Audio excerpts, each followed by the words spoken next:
Welcome, everybody. Welcome to this very special live broadcast of the Mindful Mutiny Podcast. Very, very happy to have you here. We've been looking forward to this for a really long time. Welcome to what we're going to be doing this evening.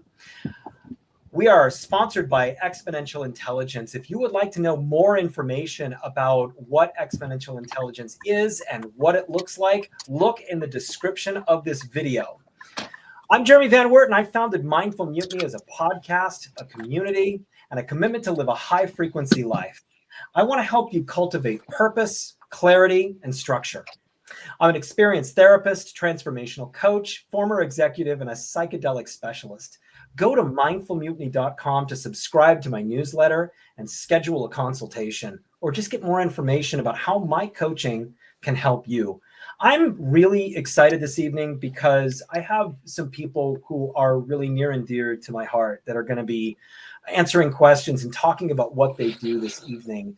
I've got Andrés, Yael and Manuel Padilla, the co-founders of Pachamama Sacred Paths. And gentlemen, welcome. Thank you, Jeremy. Thank you for having us. Thank you. Thank you for having us. And Andrés, if I could just ask you to help us by opening this live broadcast up by opening a sacred space for us. Sure thing. 1 second.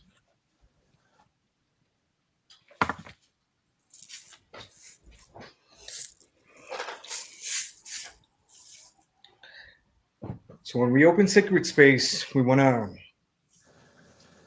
connect with ourselves and with everything that it is invoked.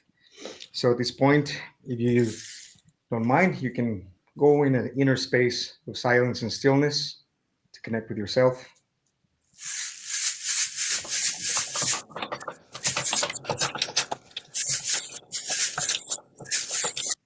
Ampuy, ampuy, ampuy, yatixi huiracoche. Ampuy, Pachamama, Pachacata. Ampuy, ampuy, ampuy, a mi ser. Dando gracias de todo corazón a todos los ancestros, a las 4 direcciones del norte, del sur, del este y del oeste. A los 4 elementos del fuego, la tierra, el aire y el agua. Gracias, gracias, gracias. A todos los maestros del camino espiritual, del Capajñán, del Canchis Patañán. A todos nuestros apus, nuestros 256 ancestros de cada uno de nuestros linajes, de cada una de nuestras 7 generaciones. Dando gracias a la Madre Divina, al Padre Divino, a todas las medicinas que nos acompañan.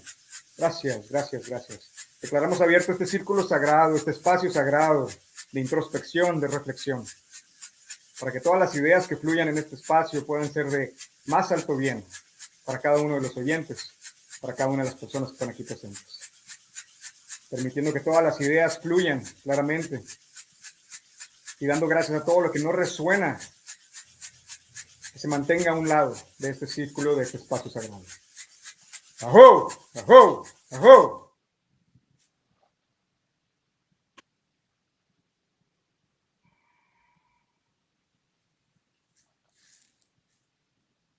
Thank you, brother. Andrés, can you explain what you just did? Sure.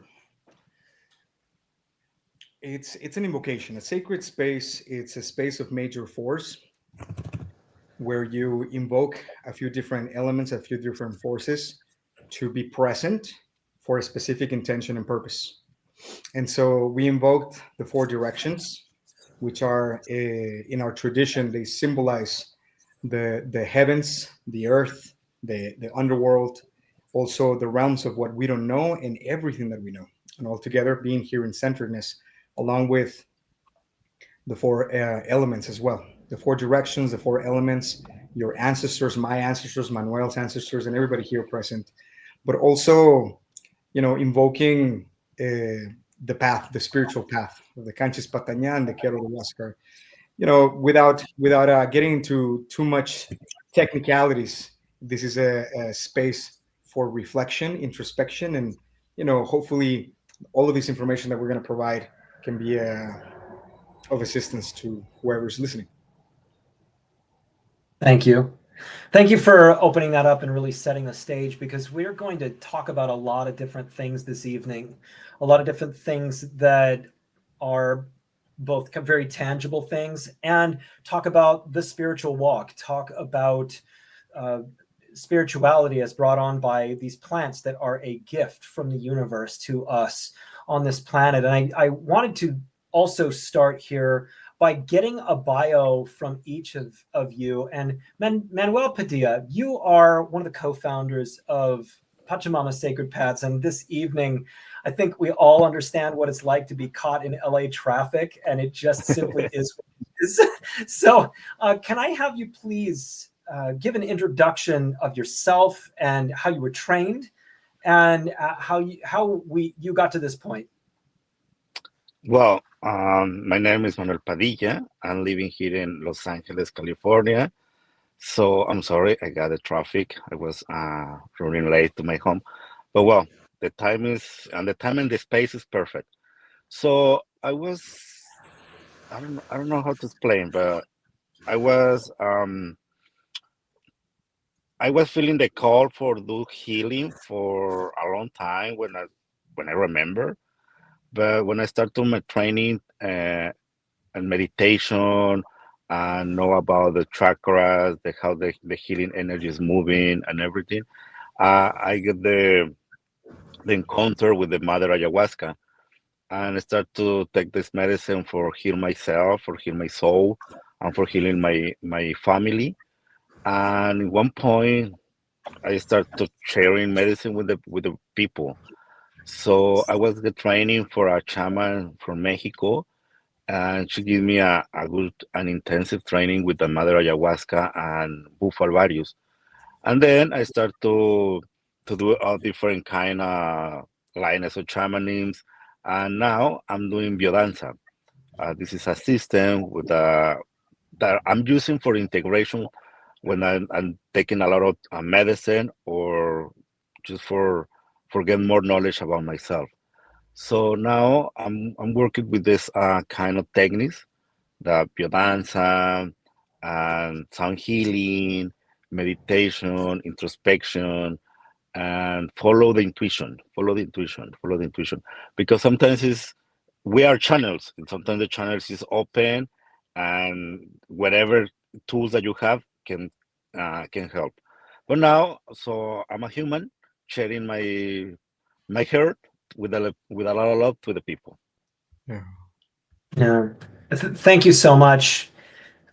I think sometimes when we do bios, we lose a little bit of the human part, and we get into where we were trained in the schools that we went to and the papers that we wrote and whatnot. And your really human story in that is something that just brings the you into it, because we all deal with hurt. We all deal with injuries of our heart, and we all deal with families that need healing. So thank you for that. We're going to talk a heck of a lot more about that sort of thing. And Andrés, Yael, uh, can you please go with your bio here? Sure.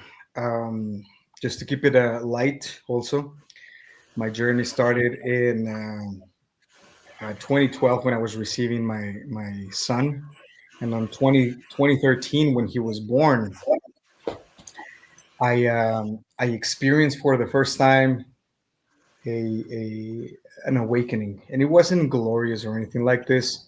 It was a realization of how ugly of a person I was. I was, harboring a lot of resentment for the past, for my parents, my dad especially, because I was raised in a family that was in the cartel, right? So you can imagine the disconnection, emotionally speaking, right? There was also an absence, sense of abandonment here and there, rejection, betrayals, all sorts of things, right? That lifestyle is a heavy one, is a filled with density, and so I didn't really want to follow that path of my family's lifestyle, and so I went my own way.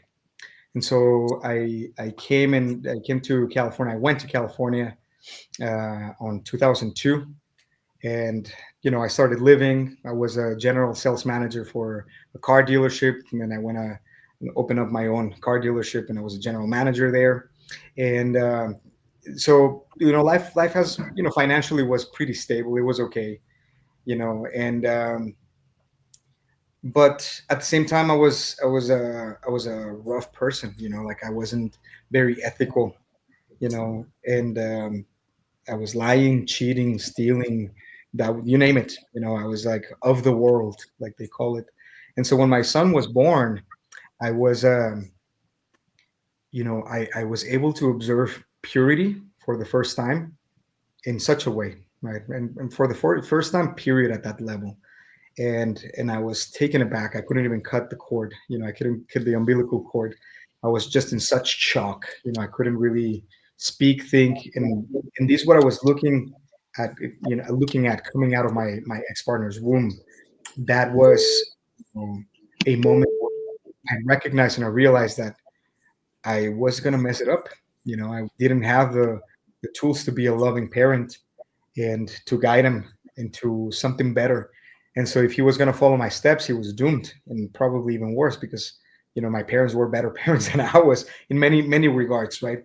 And so my mom and my dad separated when I was like 11 years old, but they met over there for the first time to meet my son, their grandkid. And when I come out of the delivery room on my own, like I see them and I start just bawling, crying, and super moved and afraid. And they come to me, it's like, what's going on, is everything okay? And I'm like, yeah, I know that I'm gonna fuck this up, I'm gonna mess this up horribly. And they felt that same emotion that they've experienced when they were 17, 18 years old, when they had me. They were kids. And so at that point, we hugged each other. We were all hugging. They hugged and they hugged me as I was crying. And at that point, we held space for that fear that brought a prayer, which is like, I need help. Please help me. If you truly exist, if there is such a thing as God, as the divine, or whatever, this is the moment where I've needed you the most. And it's still pretty emotional for me. And that's the moment, right? That's the moment where everything began for me. From there on, I went through a series of processes, from unintentional fasting for 30 days, and I dropped a lot of weight, and reading some material that left me up in a space of altered state of consciousness naturally. And then that was it. Everything from there. I met Manuel immediately after that, maybe within 6 months of my experience of awakening. And we started collaborating, creating, brewing medicine. And there was this big bond that we had. And I've been teaching, initiating myself with different teachers, just like he has, in the Andes, a few maestros on Taita from Colombia, and so on and so forth, right? Also dwelt really deeply into sound healing with spiritual technology of different sorts. And just walking the path, right, with like trying to get as much as I can. I went into Buddhism and I became a Sendoshi. Went into Hinduism, I became a yoga meditation Kriya instructor, and so on and so forth, right? But I think what brought us here today is our relationship of you, Jeremy, with us, with Manuel and I, is what Manuel and I feel there is a catalyst for the spiritual path, which is sacred medicines. And this is where we've gone and specialized over the past decade, and understanding the different bits and pieces that we have to consider when we're having an experience, of course, right? Integration, etc. A lot of different things. But in a nutshell, obviously I'm collapsing 10 years of experiences, but there's a little bit of that. And thank you so much, because I mean, you can't tell that story without moving everybody. I can just kind of visualize it in my head. What a powerful moment that was for your entire family. And what I would like to start with here, number one, is we have several different things to talk about, including what is Pachamama, what is ayahuasca, what are the implications for mental health in our society, why are we here in this world where ayahuasca is still something that is considered a little bit obscure and that a lot of people aren't very familiar with, And so we have about 5 different subtext things that we're going to get into, but I would just like to ask either one of you here, what is Pachamama and why did you form it? Sure thing, sure thing. ¿Quieres contestarla, güerito? No, eso te corresponde a ti. So Pachamama, started when Manuel and I met, back in 2013, 2014. We started working together. It came as an idea to create something better than what was available. We have gone through different teachers and pseudo shamans and all sorts of things, and we could both realize that people that were serving medicine didn't really have an integrated sense of spirituality. And so we're like, we have higher visions than most of these people do. They were focused on money, they were focused on different things, right? Or on creating a persona, like a big, flashy type of shamanism, you know, um, accoutrements. And so we started thinking about what we truly wanted to do, and he started channeling a lot of information. Originally, the organization was called Adasemo, which used to stand for Akash, Dharma, um, ahimsa, consciousness and fusion, moksha and liberation, right? And moksha and oneness. But it was a little too long, so we started to focus on what are we doing, right? And so, with the initiation into Andean traditions, Andean cosmology, Pachamama is the to explain about what Pachamama is, we need to understand what the word Pachamama is. Pachamama is Mother Divine, right? We understand that everything, and you can look at it from the Christ consciousness perspective, or the Shiva Shakti in Hinduism. But what we're talking about here with Pachamama is the creation force, that it is the aspect of time and space, which is based on the divine feminine. And the divine feminine, nowadays, for this time and age that we are in humanity, uh, it's very disconnected. It's, humanity has outgrown their emotional intelligence capacities with all of the intellectual aspects. And so the whole collective, of all of Mother Earth, is very disconnected of emotion, right? It is misinterpreting emotion, disconnected from emotion. It is, more than anything, logical, running on patterns and things like this. So Pachamama is the divine feminine that connects us back to ourselves in this real, time and space, which is this 3D that we know. And then sacred paths is because out of that divine feminine that it is your love, the love that is within you, the feelings, the emotions, and the open heartedness. You have multiple ways of going about it. Like, for example, Manuel, he focuses on biodanza, integration of all of the lessons into the body, right? And I myself, I like the breath work. I like Kriya because it's also, the breath is, unites the body, the mind, the ego, the self. Everything is, when you're breathing in, breathing out, all of it is connected to it. And so I like the breath work. I like Andean healing arts, and obviously we meet with the medicine. And so in these paths of medicine, biodanza, psychotherapy, breath work, Andean healing arts, and all of the things that we have experienced that have put us to where we are right now, these are the different paths that we offer. And it is not an exclusive path; it is inclusive of many different traditions, religions, understandings of spirit. And because we understand that spirit is one mountain that has many ways up.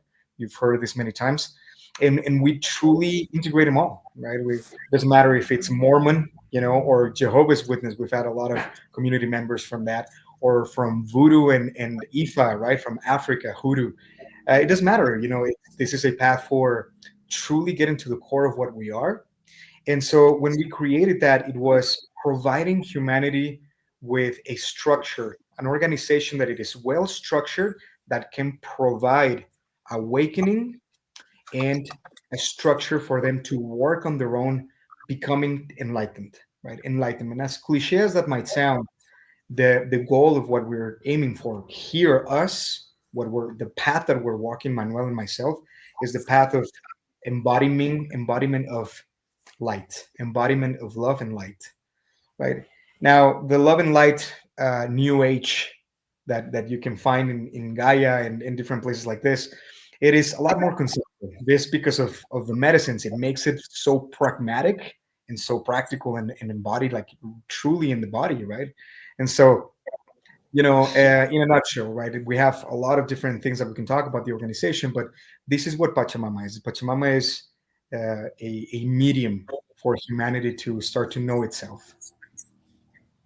I'd like to read a comment that was left in the YouTube chat by LMS Arts. Plant medicine gently whispers transformation, unfolding the petals of the soul to reveal its innate beauty. I really couldn't have possibly said it better myself. And I'd like to use that specific comment as a springboard into, because you had mentioned that people come from every different corner of the world and every different tradition. I imagine that people who have what we would call a traditional conservative view of their own Abrahamic religions, whether this is Christianity, Islam, or Judaism, that they would have a sense that isn't God enough? What do these plants do, and are they just simply a distraction from God? And why would I do a medicine like this if I also have the hands of Christ to guide me? And so how do you tie these things in? How do you speak into a question like that? Yeah, first and foremost, I want to say thank you to Leonard for that comment. Thank you, brother. And second, ¿quieres contestar esa, carnal? Eso está ¿Cómo bien es, difícil. cómo es que, qué le dices a los cristianos? Well, God is everything. The universe. We are not living in the universe. We are the universe. So we are looking for our divine. The nature is here for help us to open our conscious, to connect with our inner knowledge. So when the people who has a different religion or different point of view, it's like, well, is the nature give you everything to know yourself. Whatever plant you take is not only about ayahuasca. Ayahuasca help you to open your mind, help you to open your spirit, to transcend your fears, the ayahuasca is not for everyone. The ayahuasca is for the people who's looking for a new kind of life, for people who wants to connect with our inner divine. But when the people come here with me with a different kind of perspective, it's just I respect you. This is my way, and maybe my way help you to connect more deep with your divine or with your God or whatever you call it. So the one thing that you only gonna experience is that you are the universe and you are love. The essence. That's that I can share. Mm-hmm. Right. And quite honestly, that is the basis of every well put together spiritual practice. The concept of the connection with God. And different people have different ways of doing that. And I know that for me, before I discovered this world of psychedelics, this world of ayahuasca, this world of the mushroom, I have this hamster wheel of a brain. I've got this constantly processing, very ADHD brain, and my brain is always moving. My brain is always processing, and it's always running at 1,000 miles an hour. And for this medicine to be able to stop that train and help me go, you're okay.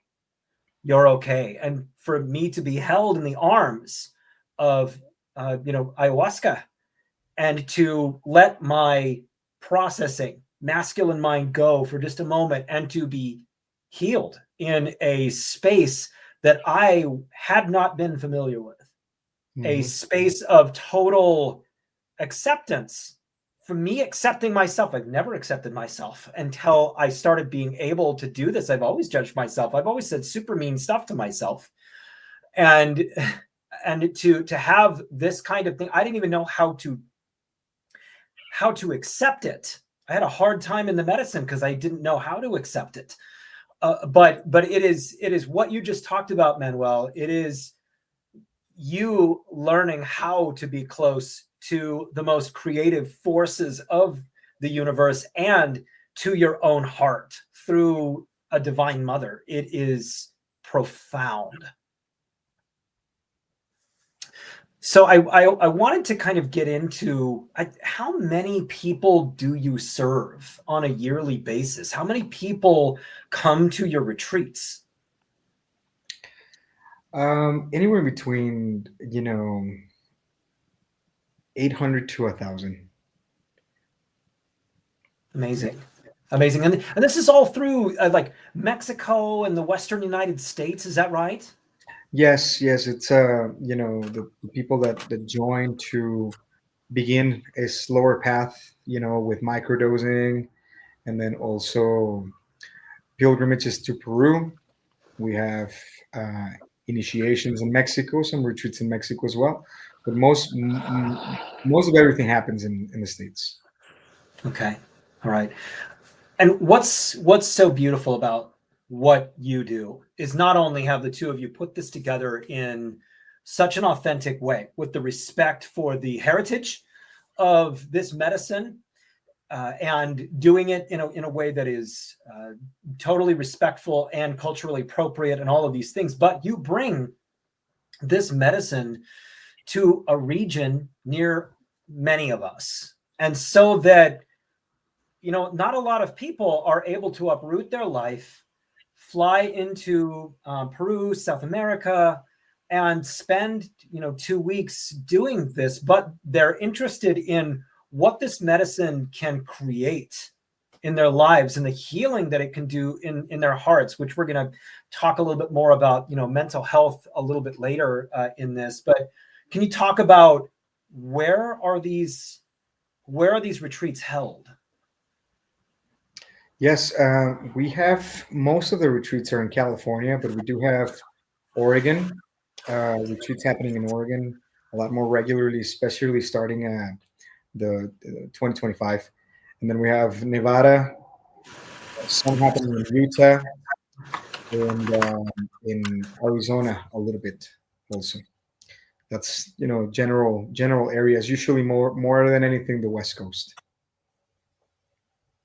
And so I went to one of these retreats, and can you talk about, because it was my first time, I didn't quite know what to expect. Can you talk about how you do the schedule? And what I experienced was a completely meticulous schedule with incredible food, and everything was spaced just perfectly. Can you talk about the schedule of the weekend? What does somebody expect to experience? Yeah. ¿Esa la quieres dar tú que das más medicina que yo? Well, the first thing that we ask to the people is no expectation. No expectation, letting go the time, and just flow the energy, go with the flow of the energy. Because sometimes, if I give you a timing, is the timing is not correct that you think that it's gonna be, you get mad with me. So it's letting go of the time. We don't know. Maybe we don't eat in the retreat. Maybe you have to sleep a lot. I don't know what you need in the moment. So, but the retreat is a space where you come to heal. Is your healing is speaking? Well, you have to time and your space for speaking, for writing. Obviously, is you have food, delicious food. Um, when we come to the retreat, the first thing is the first thing is asking to you what I'm doing this. Is you have a lot of expectation of how it's gonna be there, what is what is my feeling, what kind of emotion I have to work on, what I have fears, let it go, blah blah blah. This is mine. And it's perfect. But when you get into the retreat, when you put your back and say, I'm here, okay, let it go the time. Let it go the time and just go in the flow. because sometimes the medicine uh, give you some slaps like stop thinking, stop, letting go the time. This is what I need. Is what the people sometimes need because it's hard to put in the time what is gonna happen next, what is gonna happen next. It's hard to put in this way. So, but you can eat, you can sleep, you have to meditate, you have to do your introspection. Sometimes people come and say, "Oh, I have this fear to let it go." Okay, show me your fears. It's a small fear, and the medicine open the door to take you deep, and you see that you have more fears and bigger, and maybe you don't have time to work all fears in the ceremony. Yeah. So the first thing is let it go the expectation, let it go the time, be open, be open for whatever emotions, whatever things you have to heal, whatever things you have to work on, and let the I forget this word, the expression. I forget the words in Spanish and English. Well, later it is coming. So Mhm. just let it go the expectation. That's all. Yes. Manuel, this was exactly my experience when I showed up to the retreat, is that I came with my little bag of things that I wanted to heal from. Okay. And I showed up and I put my little bag on the altar, and I'm like, okay, these are the things that are bothering me. And immediately the medicine said, no, these things are not bothering you. It's this stuff here. And I thought, okay, I guess we're going this way. And it Hmm. was much more of a deep and loving experience, because the other stuff that I had brought was purely ego stuff. And this stuff was very foundational stuff. And yeah, the ego is really something that you got to kind of heal from several times sometimes. Yeah. Sometimes the ego stuff can be a little, can be a small, and when you open the door, you can see, oh, I have this more bigger. I have pieces that I never see them.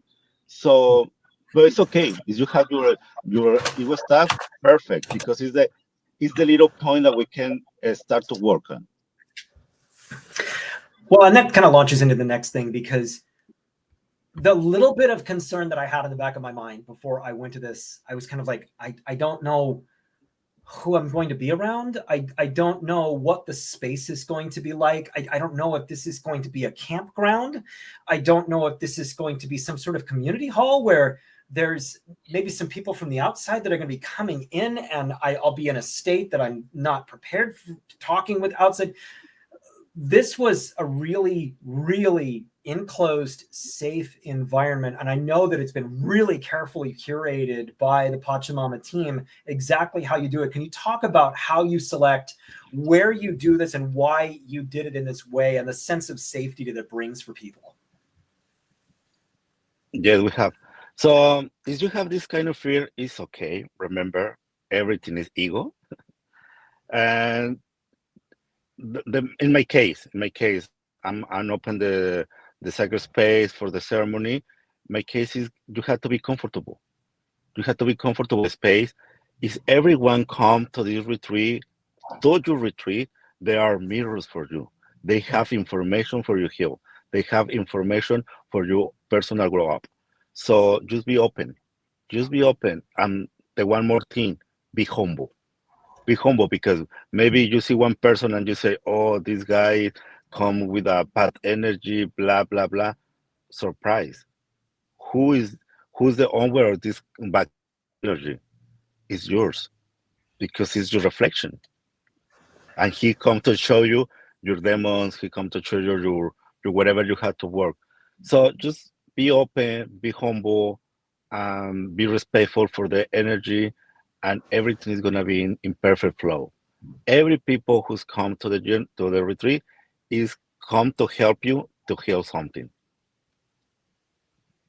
Yeah. I Yeah. hope. And the environment, the place, Mhm. it's very modern, and it has the amenities that you would expect out of a very nice home.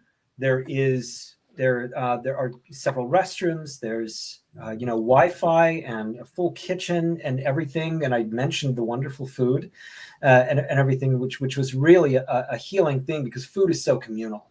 Everybody being around and having food together. That was really a wonderful space, because you have these very deep and heavy medicine episodes that are broken up by these wonderful meals, where everybody is enjoying and sharing and uh, encouraging each other. That was the wonderful thing, is that there's this real sense of just openness and support that, quite honestly, your facilitator, Chelsea, did an absolutely magnificent job of being able to really put this safe and productive space together, so that everybody feels very supported, and it's in a really, really positive space.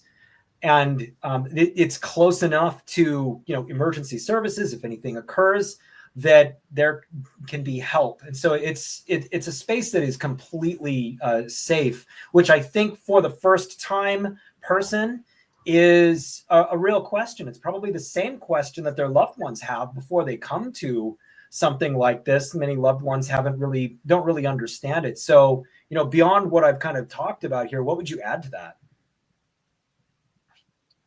To talk, Andres. And so the question that you're doing is in regards to the safety aspect. The safety aspect, and the home itself, the space. Yeah, I mean, we do choose the locations where we're doing every single retreat. We want to make sure that they are exposed to nature, right? That they're nature is very conducive to introspection, to the space, and its actual space itself, right?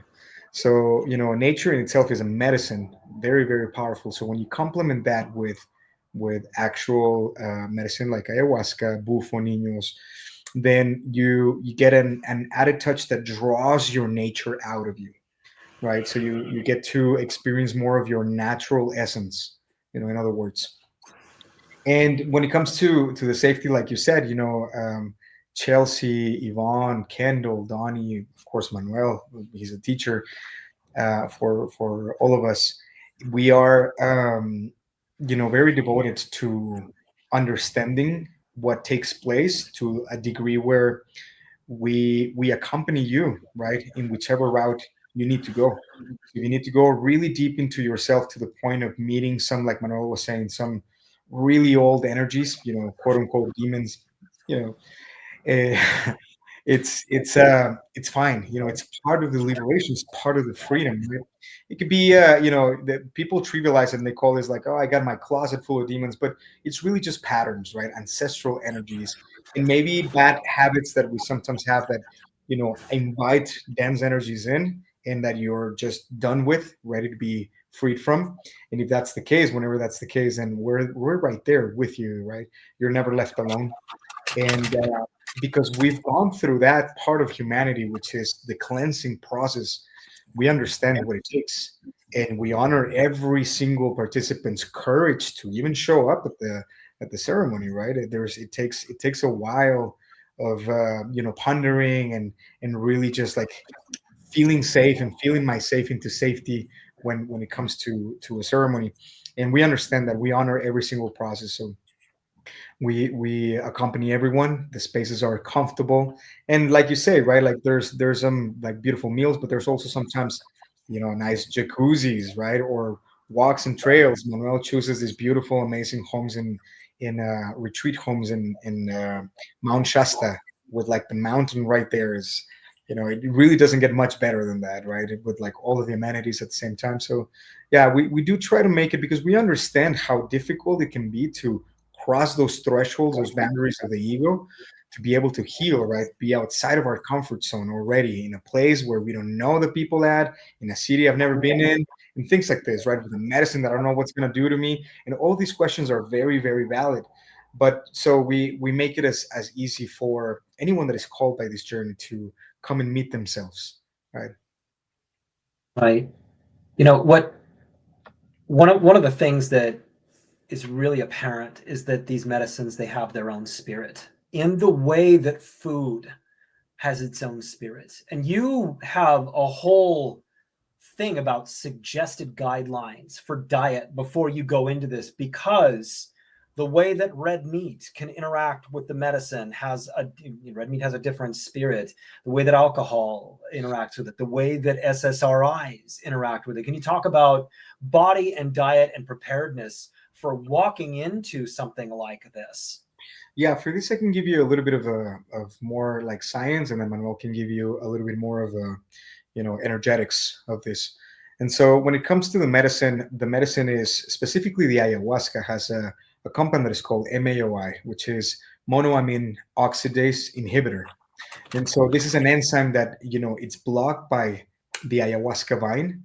And that right there, that compound of the MAOI, it interacts with a few different things. For example, theramines, SSRIs, different things, right?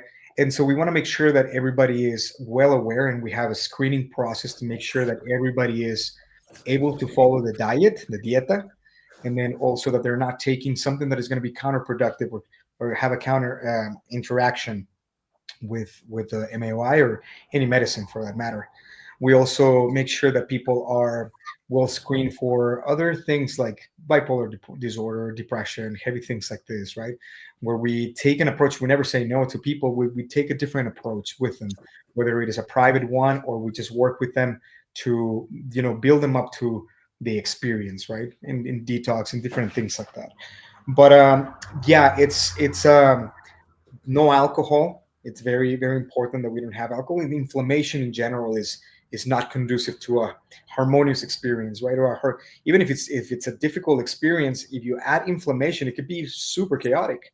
So we want to make sure that people understand what a dieta is, and we have a whole protocol, dieta and health precautions manual that everybody gets. A few pages of understanding, and people have to sign it. After they read it. So we want to make sure that everybody has a safe experience. First and foremost, safety, and then yeah, that's pretty much it when it comes to the interactions, right? There's a lot to talk about that, but just in general, there are some guidelines that we want to make sure that everybody follows. But when it comes to the energetics, Manuel has a very clear idea, a little bit better than me when it comes to like, ¿cómo ves tú eso de la carne con la ayahuasca? ¿Cómo lo entiendes tú, Carlos? Well, meat. The meat is dead body. The body, when has life, has emotions, and when you eat it, you eat dead emotions. So that is heavy for the body, heavy for process. I know that people say it's good. Well, it depends the diet. Everyone to take it, but when you take a medicine, the process, the processing the meat, you are still processing the dead, still processing the heavy emotions of the animals. So when you take the medicine, it's a small soft energy, and they can penetrate, go deep with your energy body, because the process of the meat is the energy is concentrated in your stomach processing the meat. But when you let it go for a little few weeks, the meat, your body start to regenerate by itself, and start to be more um ay, se me olvidó la palabra, güero. ¿Qué palabra, güey? No se me fueron en inglés y en español. Sorry, I forget English and Spanish. Well, your body is very, very more flexible, and you can be more you can go more deep, because when you are in meat, you eat dead, and the dead is hard to process, and your stomach is hard to move all the energy. If you take medicine, you don't got the process.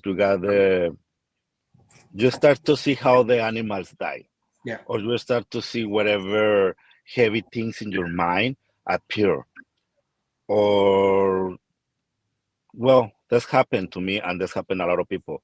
When you eat meat and then a few days or later you take medicine, you see the death more tangible, more with you, And then when you get out to the medicine, say, and no more meat for me, I have to respect the life, because everything has life. Everything is energy, and the energy is coming to you in different ways. And if you have to raise your vibration, you have to let it go everything that can help you to elevate your vibrations. And the meat, the alcohol, the specific food, sugar, doesn't help to get Yeah. higher vibration. And that's happened with ayahuasca. Ayahuasca help you to get higher vibration, but if you don't do the correct diet, get higher Mm. vibrations. Yeah, You know, that's one thing that happened. Sorry, one thing that happened to my partner in the last retreat that we had, and we had 3 ayahuasca sessions, 3 Niños Santos, 3 San Pedros, and so. But when she was deep into ayahuasca, she had this super in-depth transformation where now, and she was like eating meat almost every day, and sometimes a few times a day, right? And now she cannot put any type of meat. She used to love pastor tacos, tacos al pastor. It's like she feels like it's disgusting now. Like the taste buds change, and then if she forces herself to eat it, whatever type of meat, then she starts to actually have like stomach problems immediately, right? These type of things happen once in a while, right? It's not for everybody that everybody's going to experience this, but it was her time for that, right? It's like an awakening to, these realizations that Manuel is saying is what type of energy are you putting into the body, especially if you're in this path. You have to have your energy to yourself, right? And the lighter that you go, the more alkaline, lighter. It's the easier your path of cleansing, becoming is going to be, of course, right? right. No, And that one more go ahead, man. thing, one more thing.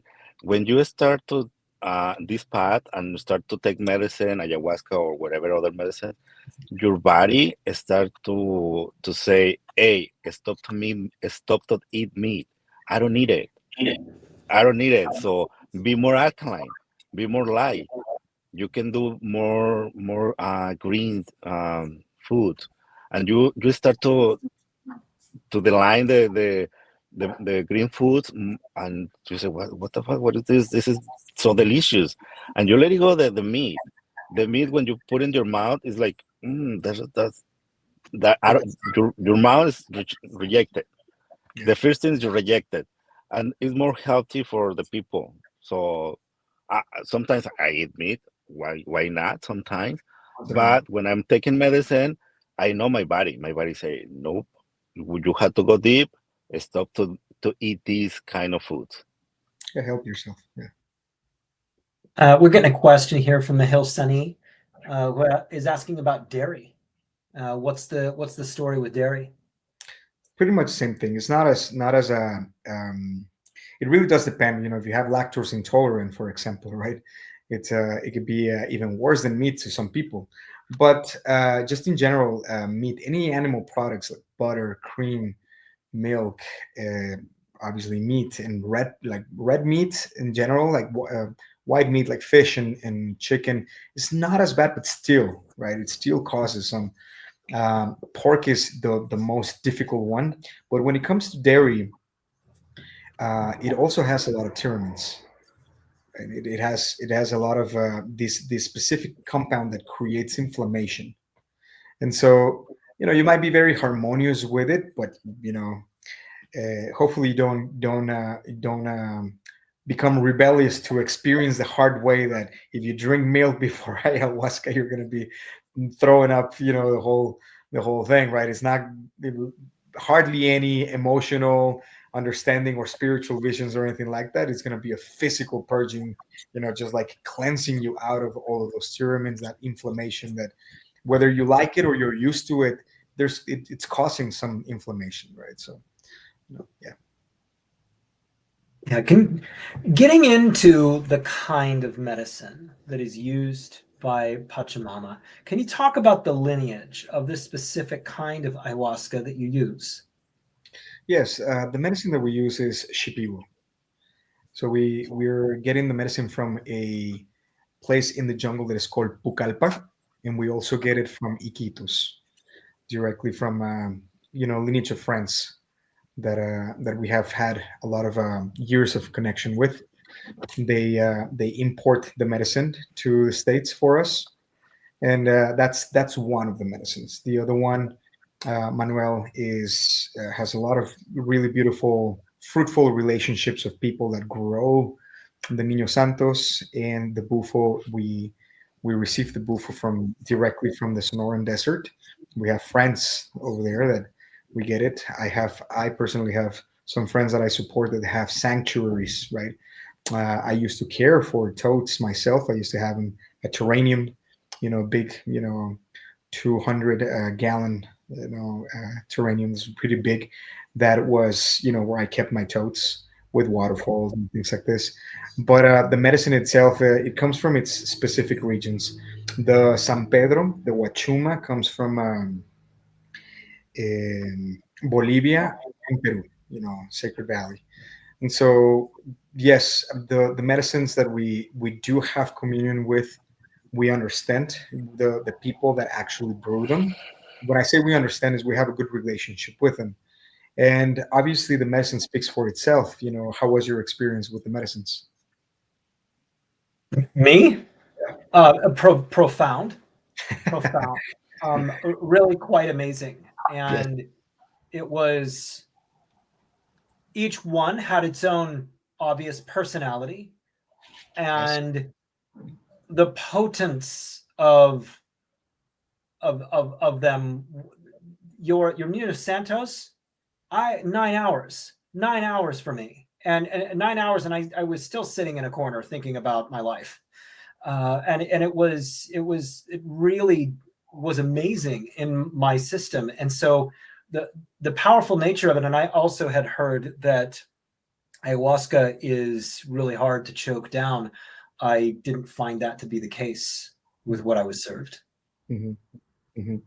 Yeah, and so the experiences with ayahuasca and Niño Santos and with Bufo, um, a lot of the times what happens with the people that are brewing the medicine is that the energy gets imprinted into the medicine. The energy of the carriers, of the brewers, of the paleros, the ayahuasqueros, it gets imprinted into the medicine. And when you drink it, you can feel, right, the essence of your consciousness also. This is something that happens. Is something that is normal, and we found that with these medicines that we carry, obviously we have quite a few sources for medicine. We have medicines from different parts of the states. We have medicine from Colombia and from Peru itself. We have a few different ones, but we've cultivated these relationships with these people, and we like the medicine, and it has to do also with the people itself, right? So you have a great experience with bufo, and sometimes you have experiences with bufo that are super visceral, right? Not so enlightening or something, because they squeeze too much the glands of the toad, and then it comes with blood, right? And if it comes with blood, it's a different, completely changes the experience of it, right? And also how they take care of them, how they care for the toads, how they care for the Campbell frogs, etc., etc.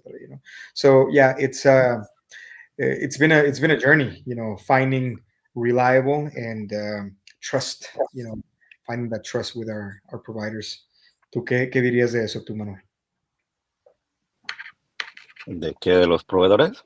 Sí, como de tu medicina, la medicina, ¿cómo la sientes de la gente que viene contigo? Well, it's a challenge to find someone who has a pure medicine. Hmm.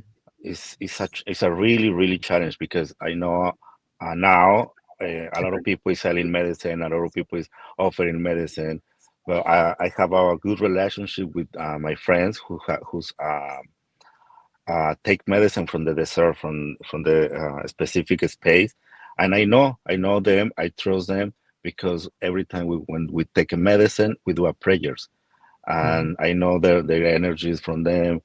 So for me, it's gonna be. I'm very be careful. I have very be careful about who's get the medicine from when, from where, from what is the intention. Because when I receive the medicine in my hands, I feel the energy, and sometimes the people give me medicine, and say, oh, take this medicine, it's gonna be for you. But I feel the intentions. Say, nah, this is not good medicine. I put apart. But sometimes, well, especially with my friend, I'm working a lot of time with him because we are opening consciousness. We are uh, lead people to the love. We open minds. We expand consciousness. So we need a good medicine for sure. So that's why I'm very be careful when I get my medicine. And this is medicine from Pachamama too. Well, there is the medicine, and it is as important as you're talking about. And then there are the people, and you have a very small staff of people that you've trained exceedingly well, and these people have their own natural gifts and a real sense of humility and strength that they bring to these, because you're bringing people in that come from their, we all, each one of us, we have our own wounds. There's going to be in the same room the person who has struggled with alcohol for many years, the other person who has struggled with lying and stealing for years, the other person who is just young and just doesn't know what they want to do when they grow up, and the other person who is old and doesn't know what they want to do when they grow up. And there's all these different energies in a room. Can you talk about how you select the people that are your facilitators and how you train them to be the best in the business?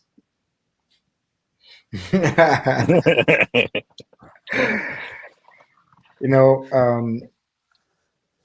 the calling from the medicines, it's something very special, and we honor that calling within our brothers and sisters.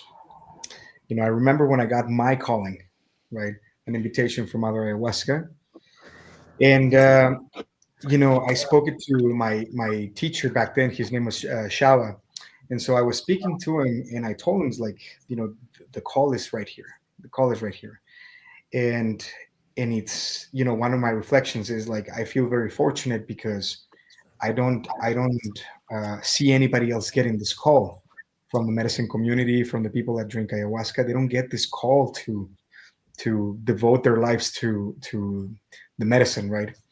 The medicine is a medium for healing, as a medium for, awakening and everything that we're doing.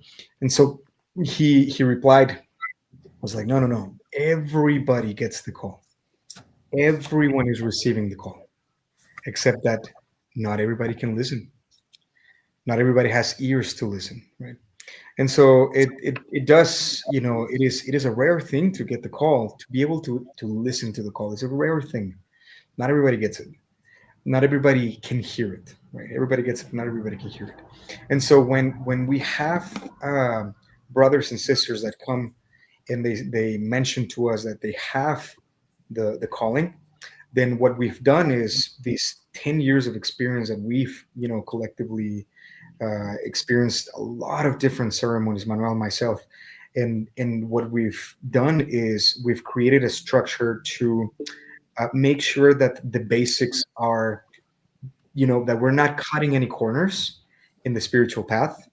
And so if there's any shadow work that needs to be done by someone that has the calling, that all of this shadow work and the hero's journey and the heroic doses and the transformational processes and all of it is well accounted for, very, very well accounted for. So we have, module one of the shamanic initiations where people do 40 to 45 rituals, and we know who's doing them. Not only because we can see on their portal, right on the website portal, if they're doing the rituals or not, but we can feel the transformation that people are going through as they're doing their homework, as they're doing their rituals.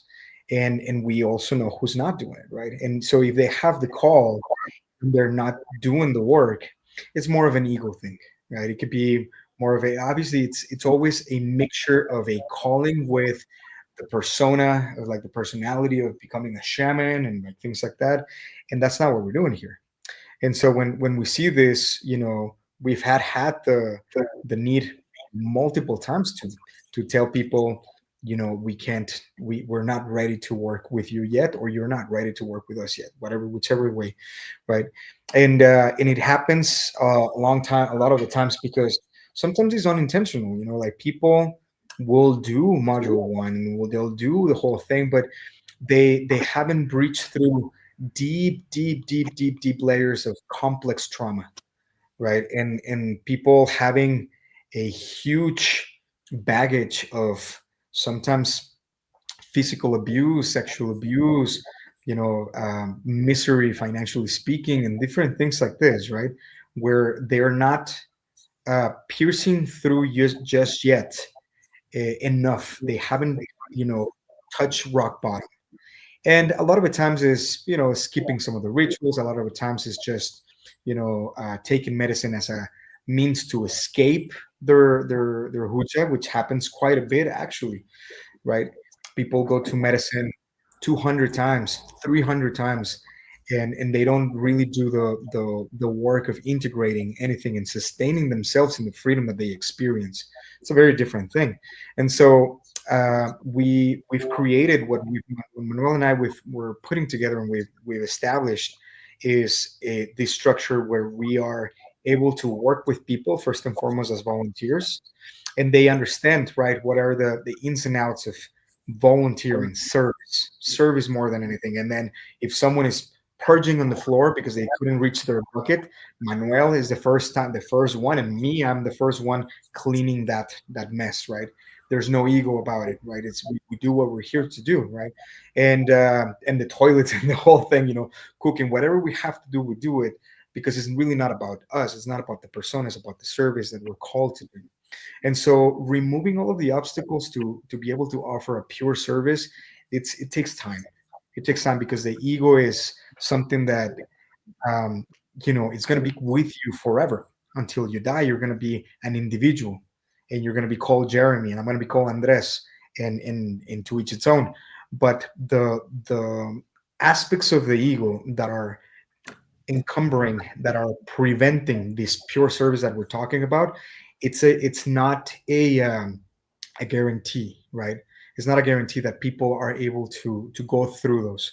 Some people take immediately, right? Their soul is ready at that point. They listen to the call, and they're humble. They have humility, and they've worked already through some things.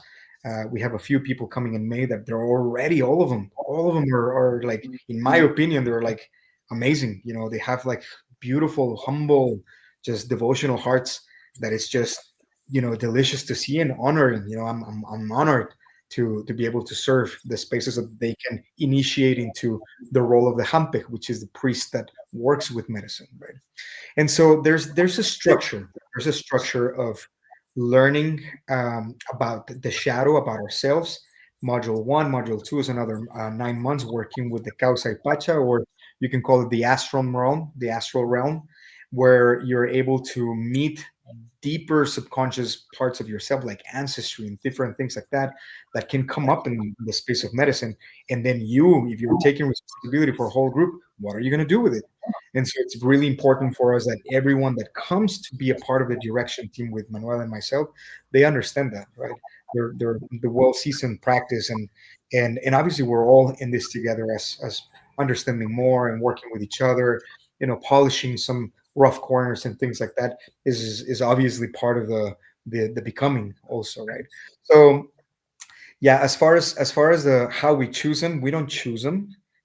Medicine chooses them, and then from there, after they're able to listen to the call, it's a whole path of not just going through the ABCs that we have as a structure, but to be able to show it, to be able to show some coherence and some congruence in their lives, where their lives start to become so much better, right? They, on their own lives, they start to create harmony with their families, with their businesses, and these are the fruits that the medicine's actually taking deep roots into them, right? And when we can observe them, then the space is open for them. Obviously, there's more, one-on-ones that Manuel does with each of them. A lot of teaching that we do, and we share our experience as much as we can. But it is a very organic process, also, right? It's in the sense that everybody's going at their own pace and at their own rhythm. May I add something? Sure. Well, everything what Andres say, um, we don't choose the people chose by them. And then when they see us in working, because when we are working, we are serving. We are put our lives to help you to heal yourself. So when we are serving, maybe you get inspiration and maybe you say, "Hey, I want to serve like you," and you choose yourself to, "Hey, how I can train myself to serving my medicine." Because everyone is medicine for the world. Yeah. But sometimes we need some inspiration for, oh, I want to share my medicine. What is my medicine? How I found my medicine? And Mhm. everyone have medicine if you find it when you put on service. Now Mhm. you are giving some medicine to us. Mhm. Yeah. So when the people see us working, they got inspiration. Is I inspire someone to serve medicine. Wow, that's an honor to help others to serve medicine. Yeah. Yeah. There's an element of this that I'm really feeling where you cannot, and I know this from my own training, you cannot truly care for the person who is in the medicine if you have not also visited your own little devils and you haven't worked those things out, transcended them, looked them straight in the face, and and really done the work inside yourself. And so you're and I can say this really for Chelsea because I observed her being able to care for these different people in the room that were having all very different experiences, everybody having a different set of things that were coming up, and the seamless way in which she walked from space to space to care for and give the people what they needed. She needed to talk to me like a rational person. That's what I needed. I needed her to tell me exactly what am I supposed to be feeling here. I needed that sort of thing. Somebody else was going through something much more emotional. Somebody else was going through something that was much more physical. And her ability to just understand intrinsically what was going on psychically with the person, it was really extraordinary. You can't get there without a ton of experience, a ton of training, and a ton of knowing yourself, a ton of really understanding all of that. And that's a super unique person. Yeah. Yeah. We definitely understand the power that Chelsea herself carries. Right. She's a medicine woman, of course, and we see this. Right. This is why we honor that calling, because we can see that calling in action. And like you, we have a lot of testimonies from other people, people that gives us, kudos on the work that Donnie is doing, that Kendall is doing. Obviously, Chelsea, like you experienced, but it's a with a good methodology and obviously devotion, reverence, dedication, discipline. It really doesn't take a lot of time. The experience can be get, you can get the experience. Chelsea's maybe 2.5, 3 years, I think, with us since she started as a handpick. And before that, maybe I think I met her for her first retreat. I think it was 2022, right? 2021, 2022, one of the two. And so it's been, a couple of years, and you can see, she's a completely different person than when, and she can tell you this herself. She probably has, but this is what we're putting here together is a meeting for people to experience. Donnie is another one that can tell you is like whoof, night and day from the moment we met him to now. He's transformed in a way that I respect him with my heart, the same way that I do Manuel and Chelsea, and everybody has their uniqueness. So one of the things that it's very important for us to keep clear and always very balanced is that we are not, Manuel and I, whether we're co-founders or whatever, right? Shamans with over 10 years of experience, we're not any more than any of them, and that's why we call it a direction team. And so we're all together. And so if Manuel, Chelsea, Donnie, Yvonne, Laura, Kendall, Via, they all choose to go in a different way that I don't want to. This is not about me. This is about the organization, right? And so in such way, obviously, of course, Manuel puts a specific guidance that he's inspired to do, and he takes the organization into teaching teachers, right, of different lineages and different aspects, right? For example, we just had this new Hampek join, and she's part of it. We welcomed her recently in the newsletter for Pachamama. Her name is Laura, and Laura is a teacher. Was a teacher of teachers. You know, she's not only PhD and has achieved a ton and has foundations and all sorts of things, but you know, when it comes to medicine, she's like 10 plus years, probably like 15 years, also like taking a lot of medicine and understands the whole path. And she comes to complement, right? And so, yeah, I mean, we're happy to create this, but we're co-creating it together, right? So this structure. Yeah. You know, the question that I get from people a lot when they're interested in doing this kind of medicine, and I'm interested in what your answers are to this, is it's the substance abuser. The substance abuser who is either baby sober or who is very proud of having been sober for 8 years, 14 years, or something like that. And when we're talking about doing a medicine, it's scary to them. They see it as an intoxicant, something that is akin to the poison that ruined their lives. And they're afraid of doing a medicine when I have obviously seen people go through incredible transformative experiences who have had this demon in them. And it can be difficult to explain to them this is something that can get you deeper, a greater foundation of what sobriety is, even beyond sobriety. How would you talk to somebody who's afraid of doing this because they have an addiction issue?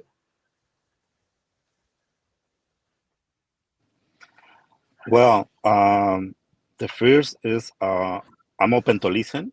I'm asking the story, who you are, what you kind of substance are you addicted, and is all the time I'm asking to the person, are you asking for help? Are you ready for do your healing? Is you ready for do your healing? Let's go. Let's do it. Oh, wow.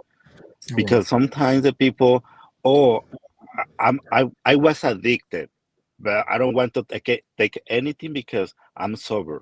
Yes, I'm very respectful about that.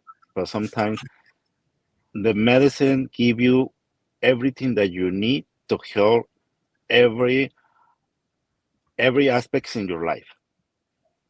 Sometimes we need to move our emotions. We have to empty emotionals, and the medicine take you to take out the impurities. Sometimes the medicines give you the more visions that you who you are. Well, the people are scary about the how say the grandeza, way, Greatness. the greatness who you are. So, but if you take if you have some addictions, whatever addictions, it's not only about drugs. It's about sex. It's about gambling. It's about sugar. It's about porn. Whatever addictions, the medicine give you the consciousness to let it go, the emptiness, because it's an empty, emotional empty. So I'm asking to the people again for a lot of times, are you ready for healing? Are you ready for letting go? Because sometimes the people don't or they don't want to let it go the addiction or the fear because is the only that they have. They think that they have addictions and fears. But when they see, oh, these medicines, yeah, they take you to the universe and they kick your ass and they put in your deep consciousness. But when you see your light, you see your greatness. You see your who you really are. But some people they are not ready. Yeah. That's that I see. Yeah, I'm asking all the time. Are you ready for healing? Are you ready for letting go? So I don't know what what you have to say, Andres. Yeah. Another thing that it is important to understand is, people are afraid of what they don't know usually, right? And this is what makes them not ready. A lot of the times is just like there's this fear of understanding what am I going to be coming into, right? So what we do a lot of the times is for people that have been like, for example, many years ago, I think it was like 2017, I had a a participant in a ceremony. We're in Santa Cruz, and he was addicted to heroin, and he was in the transition of going from heroin to methadone, right? So that he could stop heroin. And he didn't tell us. He actually hid this from us, and he was taking methadone at the retreat, right? At the retreat, like 40 minutes before going into ayahuasca, he was like taking methadone, and 20 minutes before going into bufo, he was taking methadone. A few times a day, right? So that he could cope with the what do you call this? The la malilla. Cravings. Yes, I don't know what you call this, but it's like the la malilla. In Spanish, we call it malilla, which is like the body needs it, right? Yeah, the You have cravings. alcohol cravings it, and so the withdrawal of it, and so the whole thing with it is, you know, he came in as like a last resort, and he didn't truly believe what was gonna that he was gonna be able to do it because to him, he had already the pattern of jumping from one to another. Started with weed to coke to different ones, and then he ended up in acid. So he was like switching and basically trading back and forth with different, synthetic chemical drugs that are super harmful. And then when he came to the retreat, it's like, well, this is just another one of those things that I'm doing always, right? And so he thought that he was training, and when he got to Bufo, uh, something just told me, right? Like he needs to go very deep. And so we took him deep, and he had this in that moment, he had like an expelling. He basically just purged chemical out for like about 25 minutes. He was just like purging all of the methadone. And at the end of it, we had to kind of like stop a little bit the whole process for the whole circle because he was just like in such a emotional awakening where he came clean to all of us in that moment where it's like, it's like I'm sorry that I didn't tell you, but like I've been addicted and the whole thing. And obviously there was like an awakening also to the victimhood of the whole process that he's been going through. And but it is understanding. So when you have these type of perspectives, right, when you can understand how these things can take place, then it is knowledge is very important. And so people usually have a preconceived idea, especially if they had a relationship with alcohol that almost destroyed their lives, or to some degree it did, right, to destroy their lives. Then ayahuasca can feel like, and then they're really truly just following, blindly those who help them, because NA says like no substances. They're very harsh with this. It's like no substances at all. And so this limits, right? This limits nature. This limits because if you say no and you're very general, but you have to be very specific. And so in those specifics, we need to understand the differences. So one of it, alcohol, it is, the word alcohol. I don't know if you know this, but it comes from Arabic, right? And it's alcohol, which basically the translation of it is soul eating ghoul, like a ghost that eats your soul. That's the literal translation of it. Without getting too fanatical or religious about it, one of the things that is important to understand is that alcohol opens up holes in your electromagnetic field, what we call the popo, or just your field of energy. And these holes then allow very dense energies to come into your field, and then you start to be influenced by these things. The way you feel and the way you think starts to shift, and you start to get depressed. But it is not, a depression. Obviously alcohol is a depressive, right? It is it acts as a depressant, but energetically speaking, there it allows things to come in that are going to influence, take your energies out, larvas, parasites, all sorts of energy things, right? And I can speak freely about this and this because most of the people that are listening to this and reading about this, they understand that these things exist. And so all of these aspects now, it's, if you can see the substance in itself, alcohol, which basically is an element of decay, like Tony Robbins calls it, and I love that. The other aspect, like ayahuasca, is the complete opposite. Instead of destroying cells, it does neurogenesis, right? Instead of destroying your prefrontal cortex and messing up with all of the natural fats that the brain requires, ayahuasca actually recovers it. right? It basically heals it. So it's a very different thing when we're talking about synthetic drugs or any natural medicine, any natural sacred medicine, right? So starting from there, right, giving some context as to what are you truly afraid of, right? Are you truly afraid of changing through these mediums when you're associating all of the negative connotations that you had from your past to this also, or are you afraid of your shadow? Are you afraid what you're gonna find within yourself? And a lot of the times it's a combination of both. And we gotta be able to pinpoint that, right, when we're talking to people, so that they can make a informed, well informed decision to move forward. What's interesting is since the retreat with Pachamama, and I through my history, I enjoy alcohol. I like the way it tastes. I like good wine, and it doesn't taste as good anymore. I don't enjoy having a lot of it. I enjoy a little bit of it. It's not. It doesn't have the appeal to me that it had before, and it just naturally occurred. Good for And you. it wasn't something that I was trying for. I don't really ever felt like I had a real issue with it. It just naturally isn't something that I crave Yep. um, uh, like I did before. I wanted to read two comments here that are in the YouTube chat here. Caesar N says, Pachamama retreats helped me to overcome awful depression and painful anxiety caused by the loss of my mother. For me, it was a life-saving experience. And Robin Godfrey says, I love Pachamama. They changed my life. Thank you, Robin. And I wanted to kind of go in here. The Western model obviously has its own medicine. And this medicine is to help you not be so miserable that you'll kill yourself, just to kind of raise you right above the level where you want to die. And to keep you there.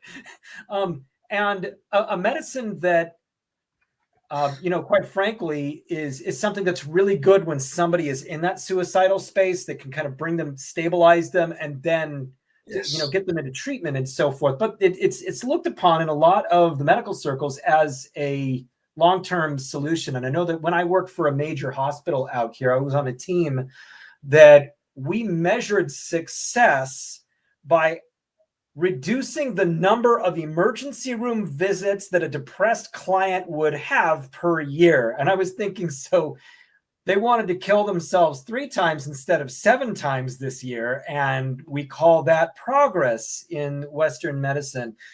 Can you talk about the way that this medicine, because you talked about the way that it actually naturally heals, there's such a spirit piece of this that is something that I think is quite intimidating to a lot of people who don't know it. They're not sure about it. They've heard you barf a lot. It's painful. It sounds embarrassing and so forth. But it really is a deep, deep visit with spirit deep down. Can you talk about what people generally experience and what that kind of mystical nature of this is and how it actually works to heal deeply?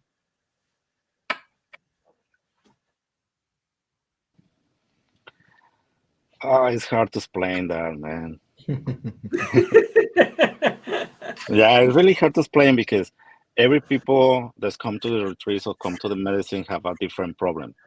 So the medicines take you to your own space where you can see who you are, and you can see your ego, your sickness, your darkness, you everything that you all the time are focused.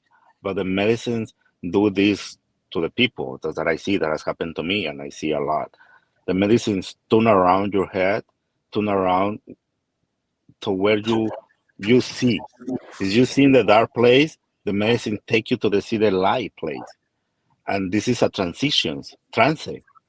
When you are in transitions, you can remove everything that you don't need anymore. So maybe the medicine take you to a spiritual realm to see who you really are. When you come back to the body, you say, "Oh, I'm more than that. I think that I was thinking."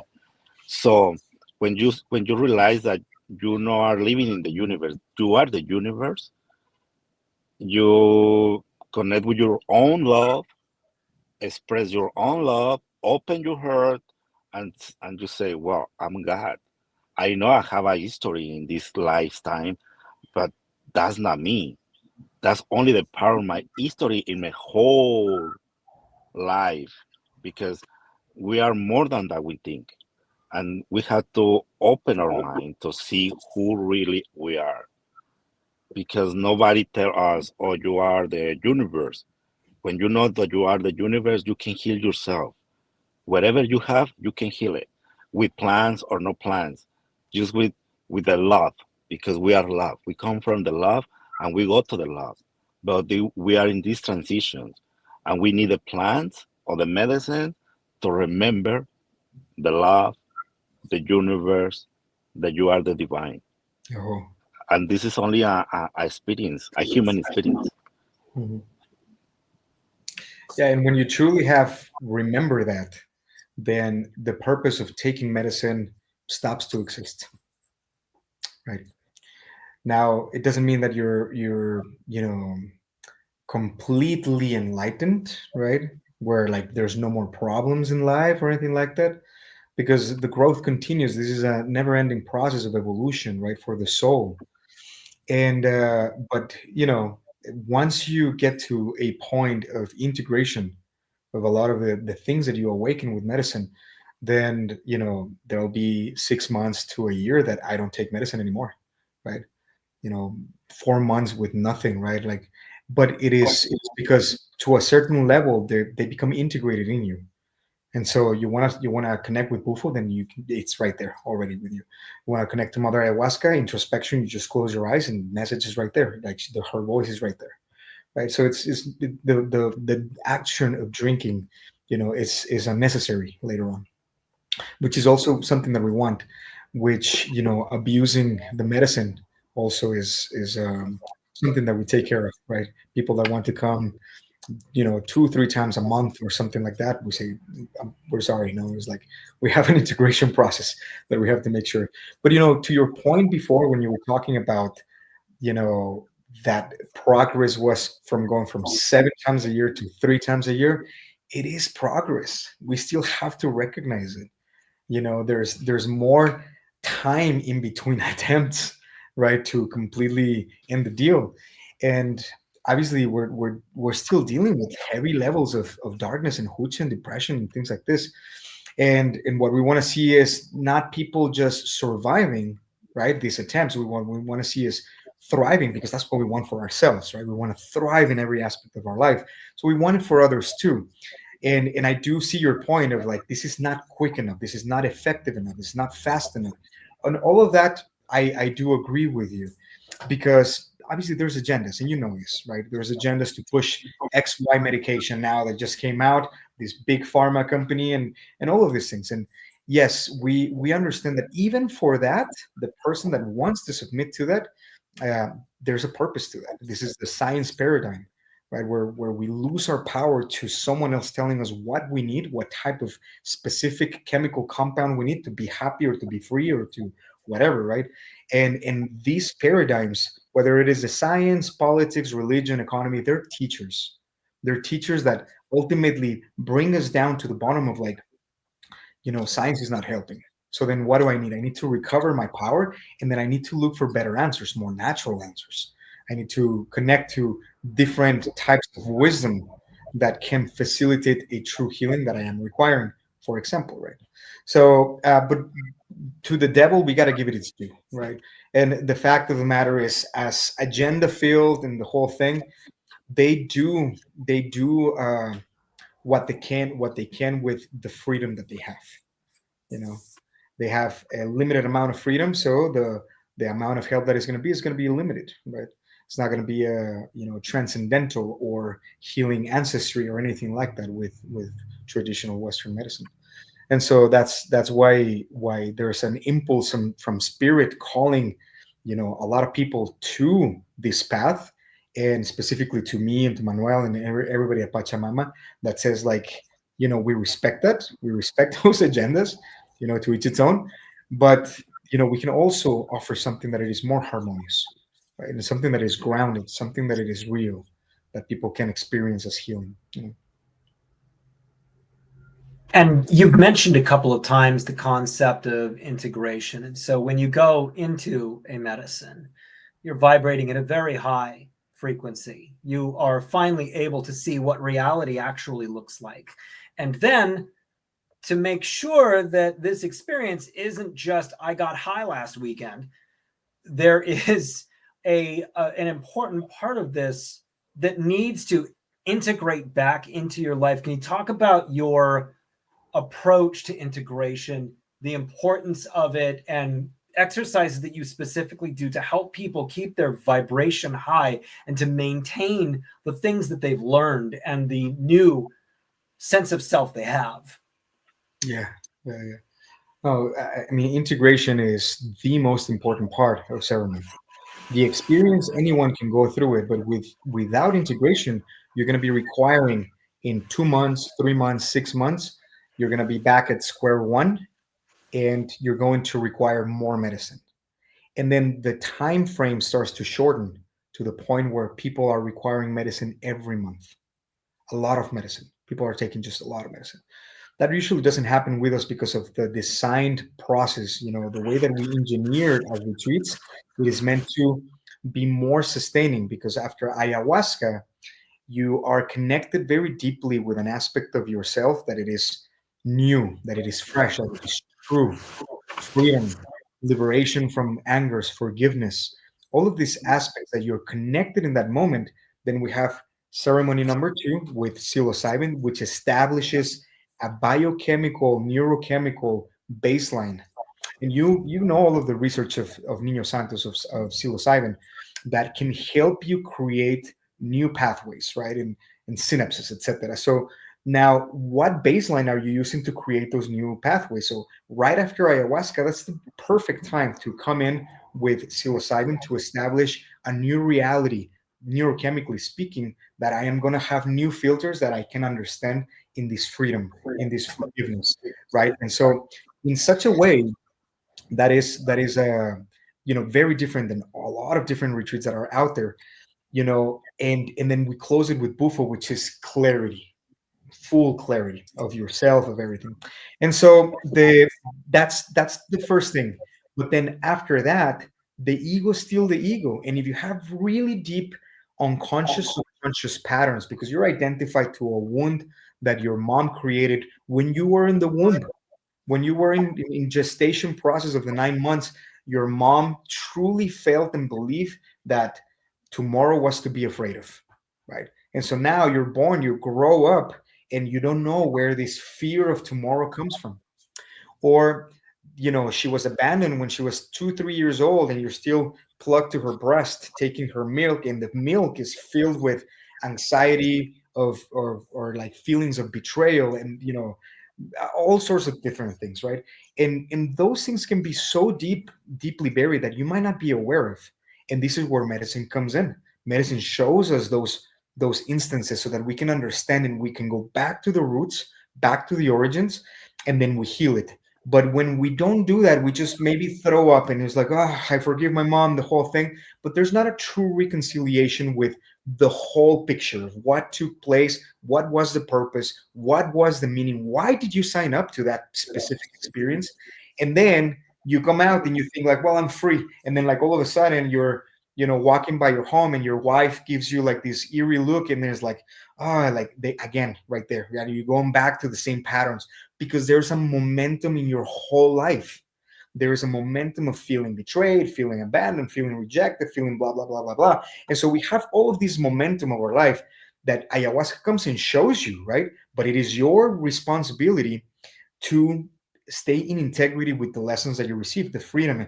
And then the ego is going to be like, okay, but we usually feel like demanding an explanation when they treat us like this, or when they do like this, and then this is where we have to have the integration of the message that says like, just let go, forgive, right? Allow them to have their own experience also, etc., etc. All of the wisdom that medicine comes. And so that accountability, that responsibility, and for you to stay in integrity with medicine, we need integration. And the integration process at Pachamama, we give, starting in January 1st, we have a very comprehensive package. It's 40 hours of integration a month.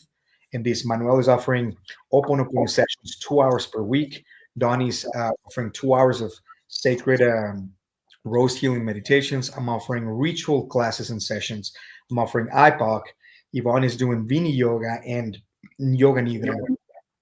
And then there is mantra sessions, there's satsangs, there's integration sessions, there's quite a bit of content, right, for people to stay plugged in to the wisdom, right. Module 1 is integrated medicine. All of the first 9 months of the shamanic initiation that we offer at Pachamama is integrating the way that medicine works on us. This also makes you independent from needing medicine. And so when we come to the integration is the wisdom that comes from Mother Ayahuasca herself. We've created a lot of different programs that keeps people plugged into that integration that is required if you don't want to continue with the cycles, right? So the integration, what it's going to do is going to sustain you in a level of freedom, sustain you in a level of clarity, sustain you in remembering that maybe you had a pattern that you need to break, but how you're going to break it with discipline, with devotion, dedication, right? It's not like God saved me or ayahuasca saved me. No, no, you save yourself, right? You do the work. And this is the most rewarding aspect of the whole experience where you actually are the forging aspect, the forging energy for your consciousness, for your freedom, for your abundance, your prosperity, your opulence, everything that life has for you, that it is a gift and you're right.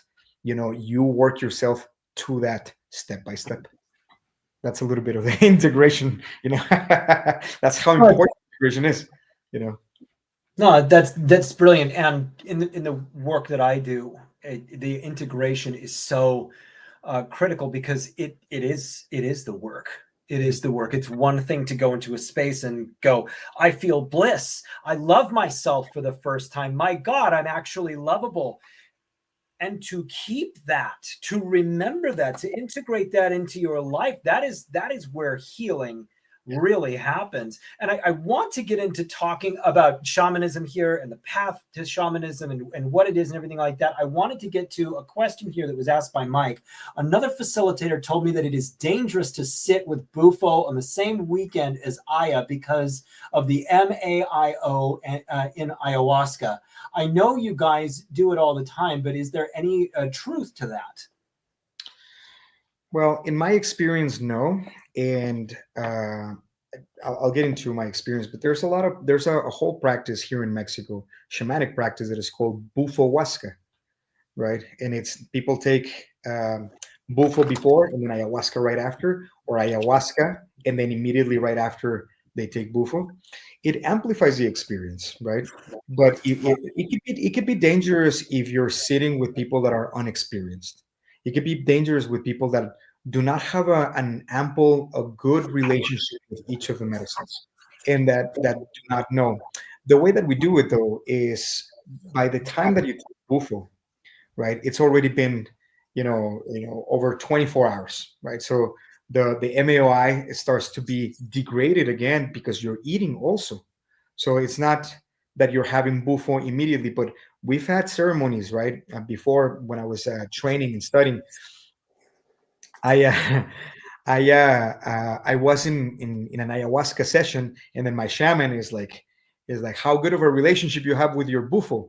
And I'm like, very good, teacher. It's like, can you have bufo right now? And I'm like, I think so. And I went into an experience of bufo inside of ayahuasca, right? It was like a little bit of a test. And he was sort of like, I was like pure student back then, and he is like, it's great that you can hold space for it. And I had a beautiful experience. I had like no problems, no issues at all.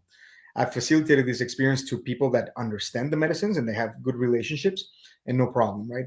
There's however, an aspect that we have to keep in mind, that the alchemy of medicines is a delicate subject, right? It's not for everyone, and not everybody understands it. Mixing at the same time in the same experience ayahuasca with Niño Santos is not a It takes a master to go in those directions. The people shun it, and people say that's bad, or that's wrong, or that's dangerous, because if you don't understand it, you can get in a lot of trouble in your psyche, right? You can get in a lot of trouble in your emotions and opening spaces that you don't understand how to navigate. And so if you don't have a good relationship with both medicines, where you are fully contained inside of both, then I wouldn't suggest it. I wouldn't suggest mixing them in the same time. But that's not what we do. We leave some time, and so after ayahuasca we have breakfast. There's Niño Santos, which is a different space, and then we have dinner. And depending on how everybody is, either Saturday night after a big dinner, lunch, and the whole thing, the people are grounded in their bodies, right? After they eat, there's laughter, there's a lot of different things. And we also do not facilitate heroic doses unless the person either requires it and they're asking for it, or they come and say, like, I want a private initiation with Bufo. Then we'll go into heroic doses, right?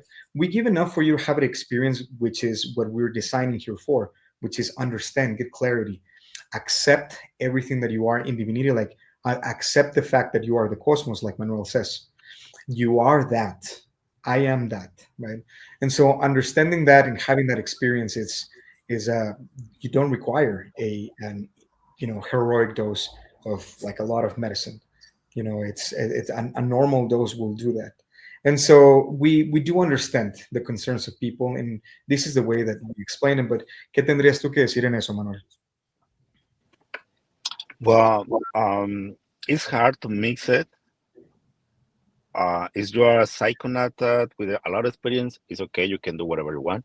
But in the first times, it's hard to mix it. So when I start, in my case, in my experience, when I start to do ayahuasca and then later bufo, or first bufo and later ayahuasca, I see the difference, because sometimes the ayahuasca come to open a little bit, and you need a little more to get more deep. Okay, bufo come and open everything, or vice versa. If you take bufo, the bufo open and give you the full experience, and when you take ayahuasca, you can describe and you can download more information from your bufo. But it depends. Sometimes the people, they don't want to mix it. It's okay. Sometimes people say, "Well, I need one ayahuasca, and when I finish, when I out from ayahuasca, I need a bufo for process my medicine." It's perfect. Everything is depend of the people who are taking the medicine. So I can say it's bad. No, I can say it's good. No, because it's not my own experience. Yeah. Yeah. I'd like to get into shamanism.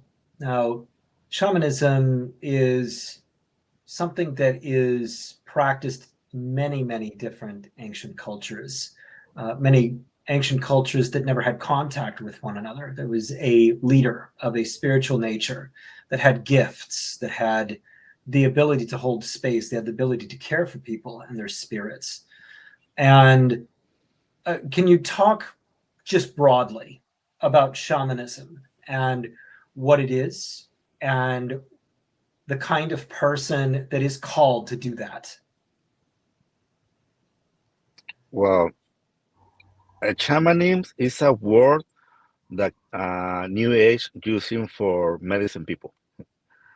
The shamanism is come from Siberia. Siberia, that is the where is the come from this word shaman, and the shaman is a guy, a people, uh, or I don't know, who is have equilibrium, who has um, the knowledge about the spiritual realm, and this is this reality. But the first shaman was a woman. The first people who has medicine was a woman who start to heal the tribe. So in every part of America or whatever part of the world, they have a medicine man or spiritual guides. So the spiritual guides and medicine men as the both. There is archetypes. So when the spiritual leader has the archetypes of the medicine man, the political leader or whatever, they become in shaman, because they know how to move energy. They have to how to everything is in equilibrium. So that's for me, that's shaman. So there is a different lineage, different knowledge, and every part of the world they have their own connection with the spiritual realm. So every connection is different at this, and when you see and you compare the Indian shamanism, Mayan shamanism, Lakota Hmm. cosmology, and whatever, you see everything is the same, but in Yeah. different language, different symbolisms, but all the time is the same. Yeah. Yeah, I agree. I think the word saman, like Manuel was saying, is like Siberian word, and it means he or she who knows. And in many traditions, especially the traditions, the lineages that were uh, true shamans, they were matriarchal societies, matriarchal communities, and so the women, they're the doulas and the midwives, right, giving birth, helping receive the children, and they were also the ones that understood nature and knew which kind of herbs to take, and knew when it was a right time for starting, whatever type of process. And that knowledge is because he or she who knows. That's basically what a shaman is. And what is that it is there to know is yourself, is knowing oneself. How do you get to know yourself is, through different means like breath work, biodanza, medicine, meditation, etc. And so the shamans are those people who know themselves. Just to keep it clear, right? So, when people say like, "Oh, that shaman is reserved for people from Peru," it's like that word's not even from Peru. you know, it's a different culture, the whole thing. But we're not talking about cultural understanding. We're talking about the meaning of the word shaman, which is to know, right? To know ourselves and to know, different spaces, also different dimensions, shadows. Be able to know what a hero's journey is, etc., etc. This is something that I really, really love about Pachamama because the openness that you have and the desire that you have to bring healing to all people. It never feels exclusive. It never feels like there's some gatekeeping going on, which can happen in this sort of in this world of ancient medicine and these kinds of things. There's always a openness of wanting to share and give because our world needs healing. And so that's what I really care for, is because you've always had just a really open-minded approach to everything. When we're talking about this whole experience, I'd like to talk about entities, because this is something that gets talked about a lot on like Joe Rogan. It's a lot of that what some people go in and they experience various different entities. And can you talk about where those entities are, what they might be, how they work with people, and what people experience? Yeah, I'm pretty experienced with this. I've had exorcisms of true demonic essences, and with children, and you name it. There's been I've had a lot, and even with all of my experience, I defer to Manuel. he's so much more. It's the circles that he's been called to work with. It carries a lot more of the dense, of the collective. Well, you know, there is a spiritual world we call four dimension. In the fourth dimension, there is the souls that they don't go to the light.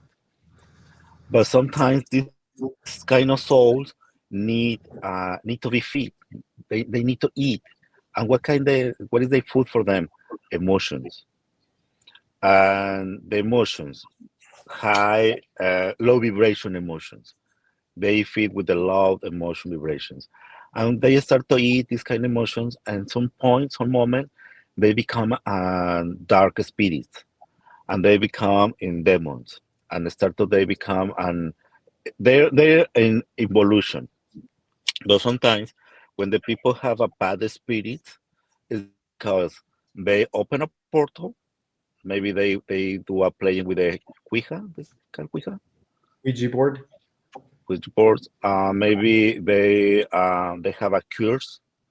Maybe they go to the cemetery and they pick up something, or maybe they see a lot terror movies, and because, oh, I love the terror movies, this is so funny. It's not funny.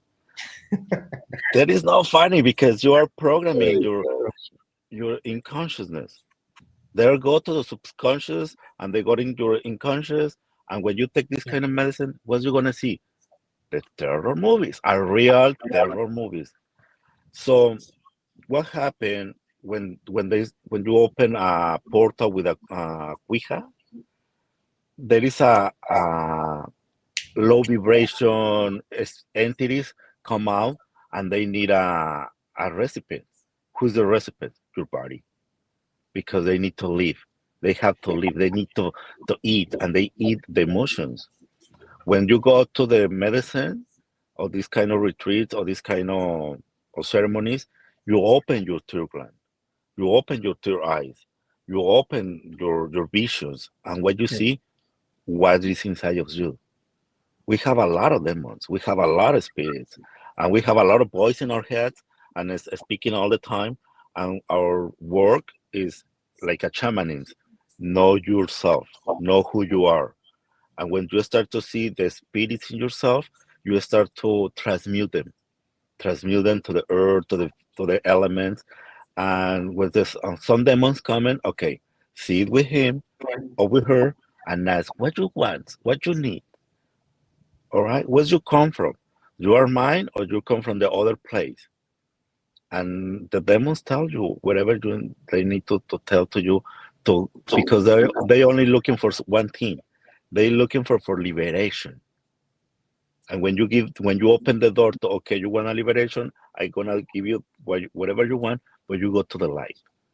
And every spirit, every demon, everything was creating in your subconscious, because you see something, you play something, you pick up something, or somebody tell you a story, and go to your subconsciousness, your unconsciousness, and you create it and you sustain it.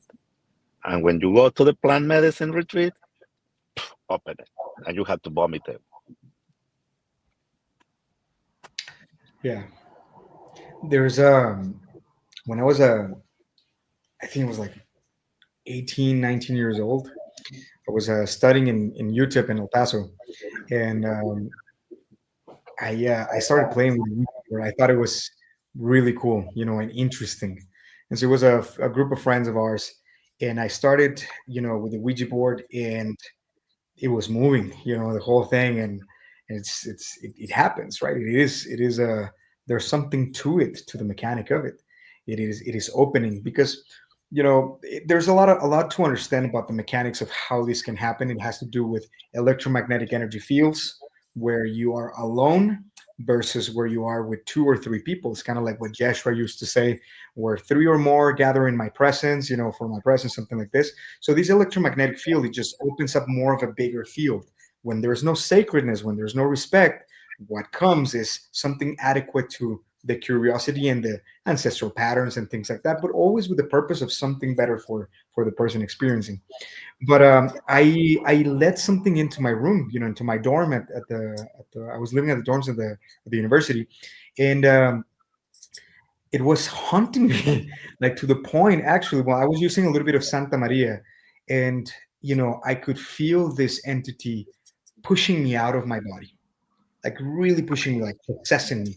And it's like the one of the strongest fears I've ever had in my life. I ran from the school down to the cathedral downtown, which is like a 10-minute run, like running my ass. I was just like, wow, like fearful as hell. Like, I didn't know anything about shamanism or spirituality or anything back then.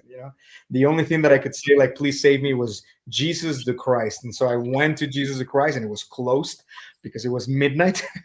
And then it took me a while. It took me a while to shake this thing off. I had to go into that's actually the precursor to my self-help, the history with self-help, right? Motivation and things like this, right? And just like gathering control of your energy and yourself. And so, but it is, they have purpose, right? When these things happen, you don't know it, but in the bigger scheme of your life and your spiritual path, a lot of the times these things happen to awaken something that it says, like, it's time for you to start looking into this direction, right? There's something other than just this what you see right here. Start to wonder things, and so on and so forth. There's a slow awakening sometimes when we're playing with these things. But yeah, there's a lot to these entities. They like Manuel says, there's something within you, right? A lot of the times you don't even have to do anything. It's pretty impressive sometimes that you might be doing everything right. Seeing the right type of, be listening to the right type of music, not angry hip hop or anything like that. And then you're looking at Lifetime channel movies, like inspirational things, and reading, Tony Robbins, and doing the whatever it is, right? Like reading spiritual, the Ashtavakra Gita or whatever. And then you come to a ceremony, and then something within you comes out that you didn't know existed. And these are ancestral patterns. This could be the energy of martyr of a great grandpa like mine. This guy was like killing left and right, and so I had to kind of like come in and deal with all of those impulsive energies, and so on and so forth. There's a lot of different ways in which we can start to open up the door for things within us, within our shadow, our subconscious mind, to come up, come up and be known, be healed, be truly liberated, so that we can experience more of ourselves, more of our true essence, right? So yeah, but when it comes to entities, is that this is something that we at Pachamama, we understand, we take it seriously, and not only we've been through those paths, but this is not why people come, right? Meaning, like, they're not coming to see entities and stuff like that. So we recommend that when the gawa, which is the vision, opens up for any of the medicines, take it inward, go within yourself rather than go and explore the fourth dimension. It's, go within yourself. That's where the answers where the answers are, and that's where the healing is going to take place, within yourself. And that's the whole reason why they're there, to heal. So that, and then also we open sacred spaces that are so much more elaborate than what we just did at the beginning of the session. And this includes different elements that bring in actual tangible fields of protection for outside things, right? And not only they protect, they actually empower, and it's like a vibration that it is covering the whole ceremony, and that is emanating, positive radiance. And that in itself is a lot of light that we require when we're down the alleys of Mother Ayahuasca, when we're really deep into ayahuasca, and it becomes, if you're dealing with your shadow, right? All of these elements, they're the different points of reference that we can look up to get some perspective about what is going in, whether it is the elements, but we also call in, sacred deities that we have good relationships with, like Jeshua, Gautama, Krishna, et cetera, over from our personal paths, right? And so we call them in to be observing, and they're right there in the moment that you need something. And if you do have some entity, some energy within that you need to liberate, you have a lot of support in there, right? Yeah, Andres. I think we have a other. We had to get a other program because talking about the entities, there is too It's a much lot. because A lot. it's a lot. It's a lot. Talking about the just plant is a lot. Talking about the shamanism really, really is a lot. Mhm. Thank you, Jeremy, for the invitation to this beautiful program for your podcast. Thank you, Andres, for the invitation. I Gracias, hermano. really appreciate it to talk with you guys. Well, I hope to do again Yeah. because this is a lot of information to share. So now I'm living here in LA. I have to move. So I'm sorry for next time. I promise that I have my own space and open the sacred space for my place. and we can talk a lot about the shadow Before chakra. you leave, I want to mention everybody that is watching this that you guys can find Manuel. He's got his podcast, is Manuel Padilla, and he's got a lot of content that is very beautiful for beginner levels, intermediate, and very advanced. Also, if you're ever called to connect with him more, be very easy to find him. Gracias, carnal. Thank you, Andres. Bueno, Thank you, gracias. thank you. Thank you, Manuel. A pleasure, Jeremy. Thank you for everything. See you soon. You too. Now, Andres, I've got a follow-up question for you about this, and it's about anxiety and depression. It's about these ghosts that we carry with us, okay, called anxiety, depression, PTSD, and even things like ADHD. Have you ever found that these things are actually entities that are attached to the person? These are things that are spiritual beings that are attached to the person that they have to somehow separate from. Yes, of course. Yeah, definitely. And so when you have an experience of, traumatic nature, say for example, you got a let's bring it to a sense of what we commonly experience, and then we'll go into a little bit deeper, more, heavier type of things. If your mom ever yelled at you when you were being a 6-year-old child, just being a child, and she just yelled at you as like, fucking stop your ruckus or something of that nature, right? Where she was truly angry. And this might have been the first or the third time, but this time around you felt it like, oof, it's like she's truly, and then she accompanied that anger with something like, you're always blah, blah, blah, blah, blah. You're always disobeying me, you stupid little shit, or something like that, right? Which has happened, right? I experienced a ton of it.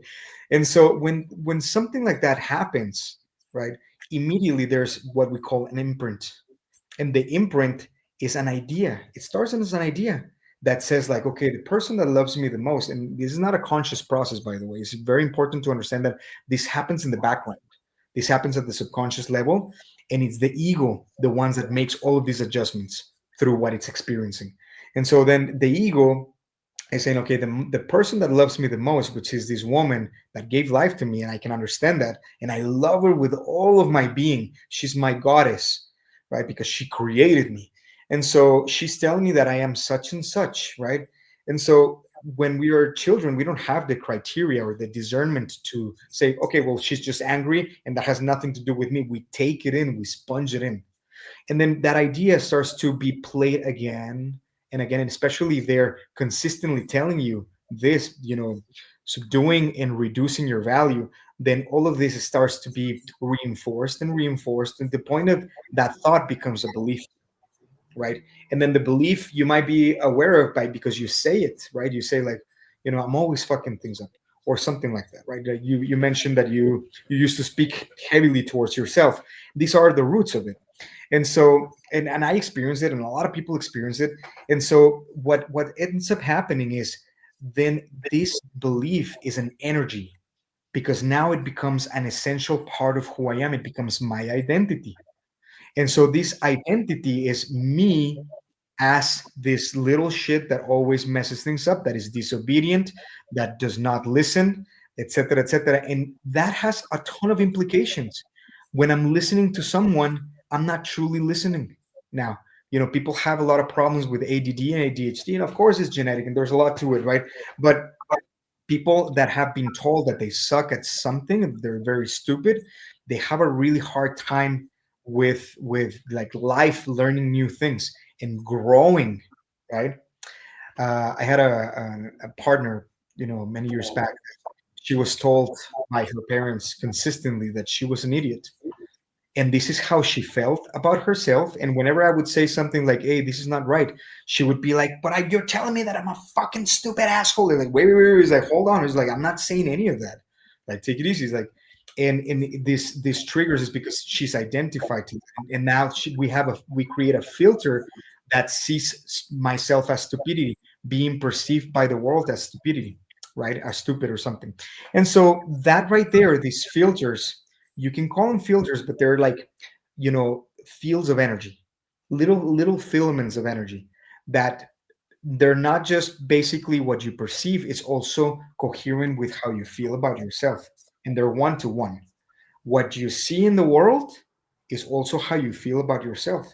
That's why when they say like you have to change the world, well, you start with yourself. It has to do with changing those subconscious beliefs, subconscious patterns. Now, how does this turn into entities when this is something very simple. Now the belief is speaking in your ear that you're worthless, that you're stupid, that you're blah blah blah blah blah, and it doesn't let you move forward, and it's an energy, right? That it is very conscious and seasoned, like truly aware of a lot of different things, so it becomes intelligent.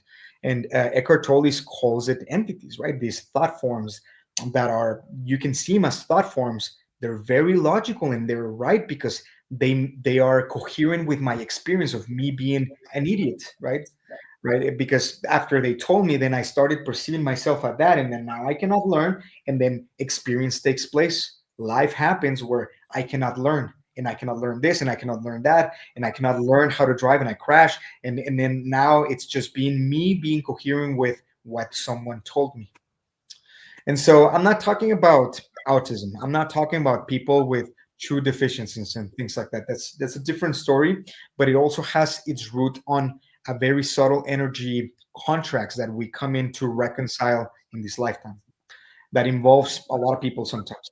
But what we're talking about is these influences, and these influences can be completely logical, intelligent, right? And they can give you a lot of messages also, but more than anything is that they are teachers, and this is what we learn with medicine. They are teachers for growth. When you truly grow from a teacher that was telling you that you were stupid, then you regain, and you now know the value of intelligence. Now you know also the value of not considering yourself purely in your essence, which is, intelligence and intelligent love and loving intelligence. This is what you are. When we say we are the cosmos, is Pachamama Pachatapa, Father, Mother, Life, the divine within you, and that is pure love and pure intelligence.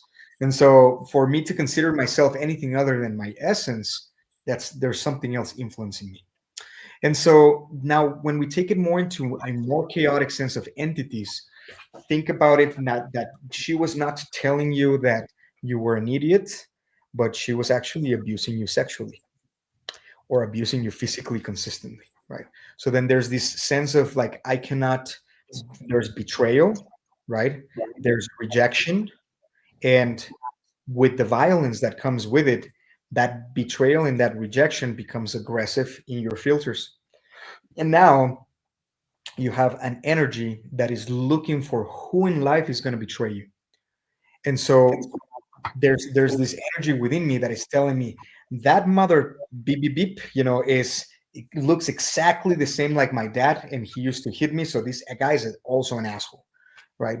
And then this girl is, she looks like a woozy, so she's gonna betray me, and blah blah blah. There's all sorts of things, right? Abandonment from parents is huge, when they've neglected us, and the ego when we're children, when we're forming these beliefs, we don't have the better judgment to say, well, they're just busy with all of their stresses because they don't know how they're going to feed us when we're like 4, 5, 6, 7, 8, or they're very dissatisfied because they come from a broken home as well, and they don't have the tools to make it better, right? They don't know how to heal themselves to offer me something better. We don't have that type of understanding, and it's very important to understand that what we carry sometimes is repeating patterns from what they lived. My dad, he was orphaned at 11 years old, after his mom, my grandma, died.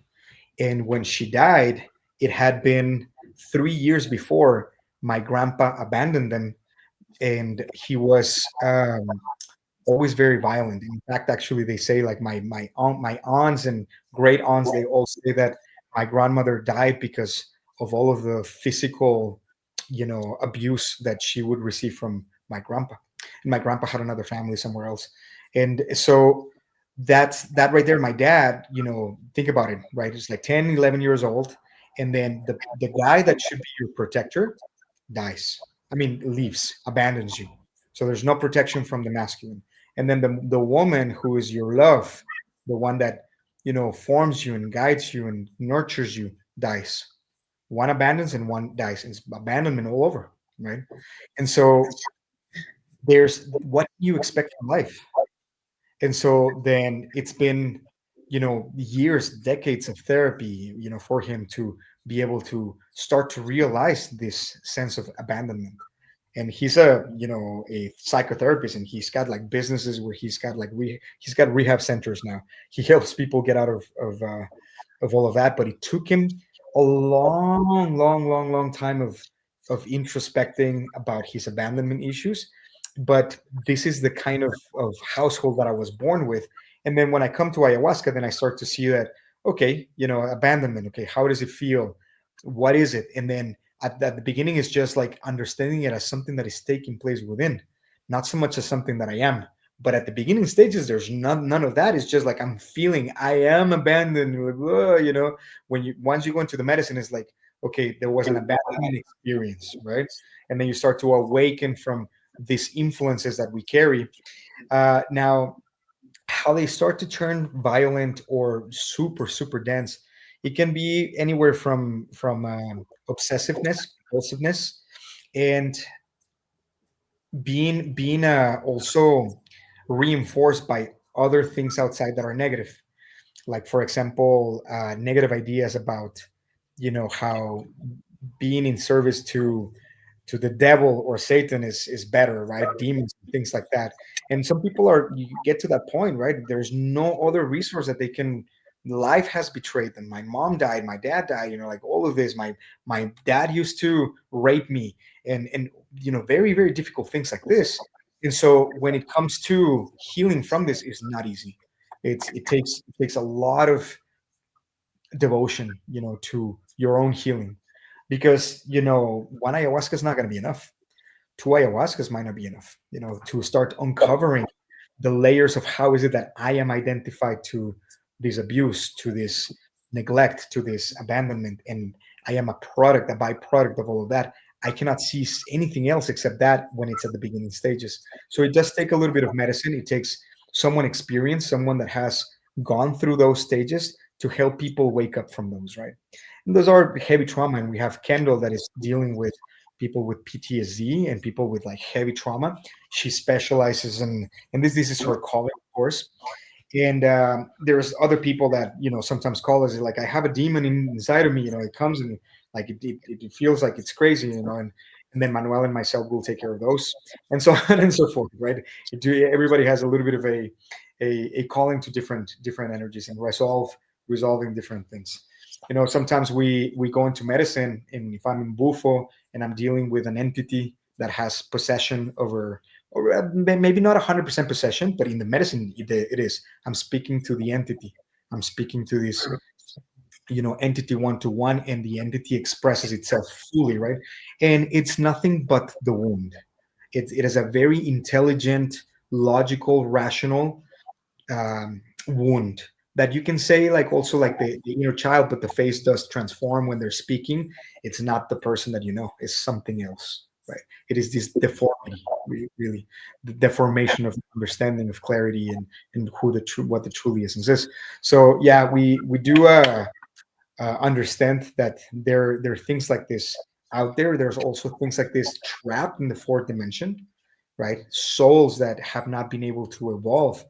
And if I die in this moment with all of this trauma that I'm like hypothetically speaking about, and it's abandonment, violence, rape, and misery and survival, and dealing with all of this heaviness, if I end up leaving my body and go into the fourth dimension like that, right, and I'm trapped in what we call purgatory, Christianity calls purgatory, then I am going to be there as that frequency and that vibration.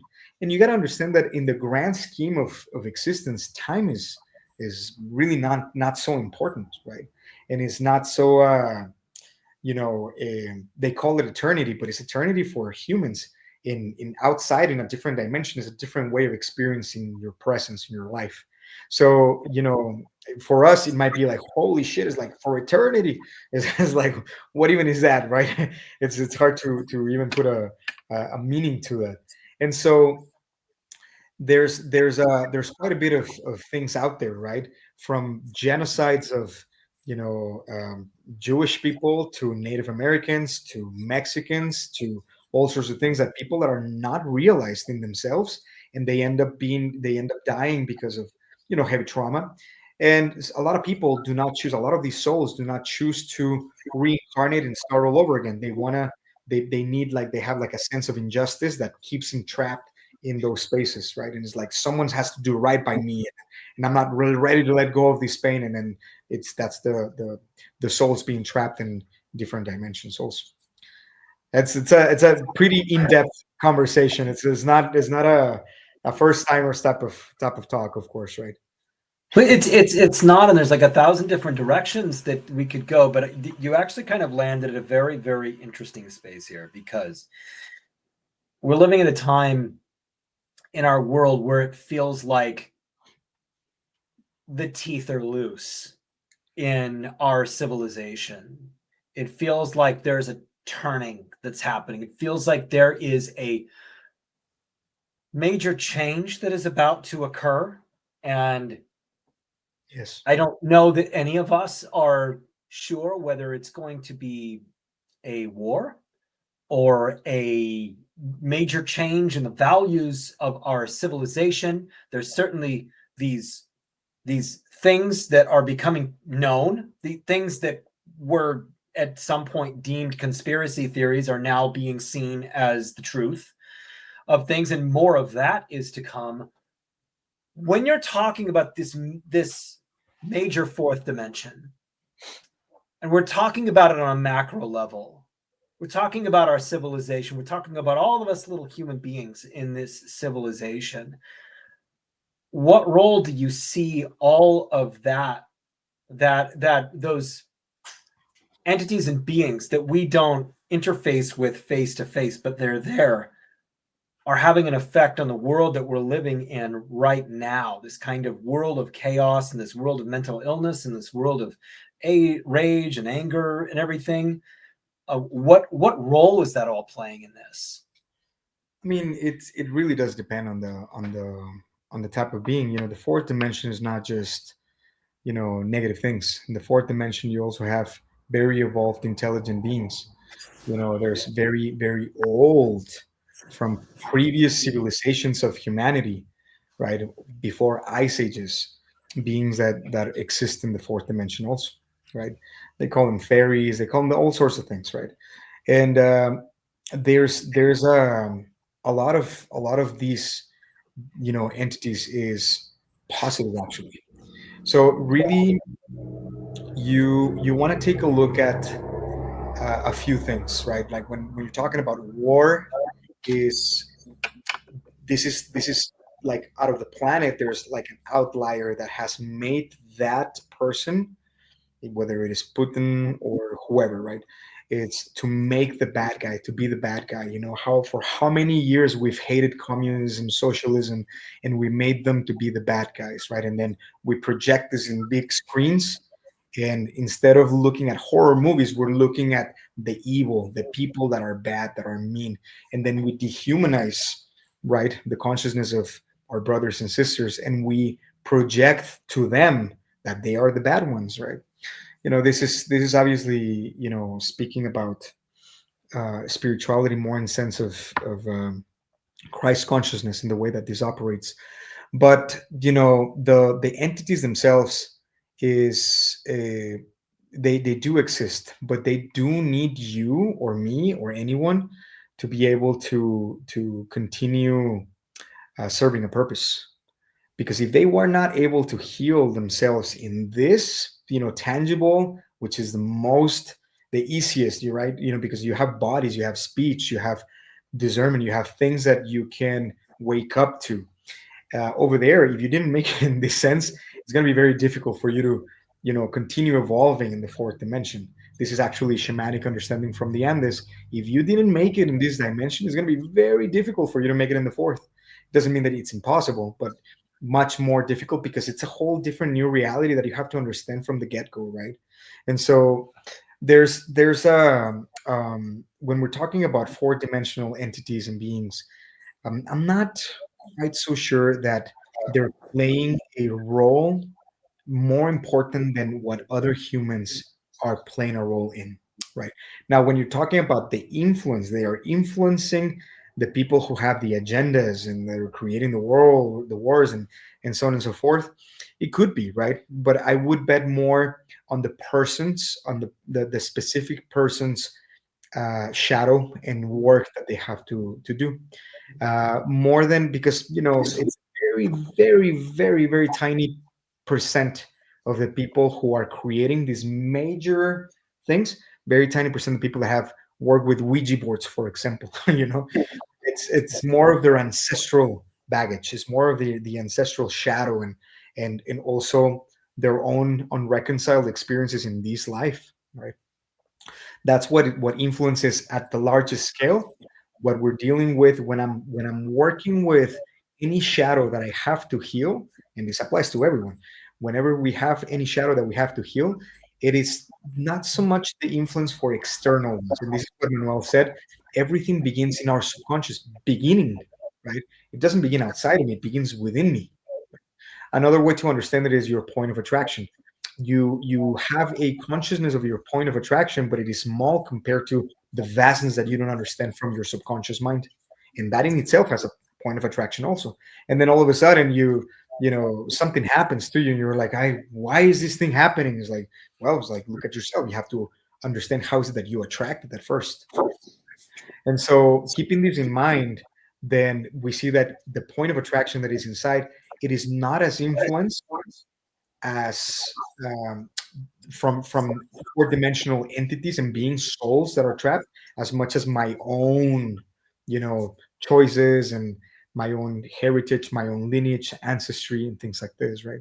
When we talk to ancestry, I think I saw somewhere someone that was asking that, you know if ayahuasca connects us to our heritage, our lineages, right, and things like this, ancestral heritage, something like this. And the answer, it's of course yes, but the heritage that we have to hold space for is not a harmonious one.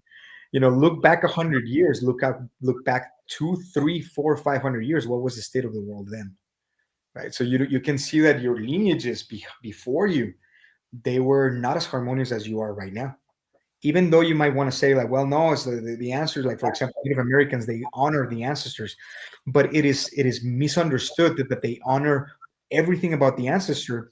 And what it is not understood is that the part of the ancestors that you have to honor is the lessons that we reconcile, right? Is the shadow that we have to you make amends with, the contracts that we have to break, the agreements that we have to fulfill. But all of that is, a lot of the times, is heaviness. Fulfilling an agreement of understanding what it is to feel completely miserable and continue to live a life of misery, right? It is not it is not a pleasant thing. It is in fact very painful. It's filled with suffering. It's filled with arduous strain and things like this, rather than just knowing our nature. And so when we're talking about ancestral heritage, we're talking about hucha, we're talking about density. We're talking, look at my dad, and I have like a lot of different things that I've been able to reconcile, and it's all been heavy.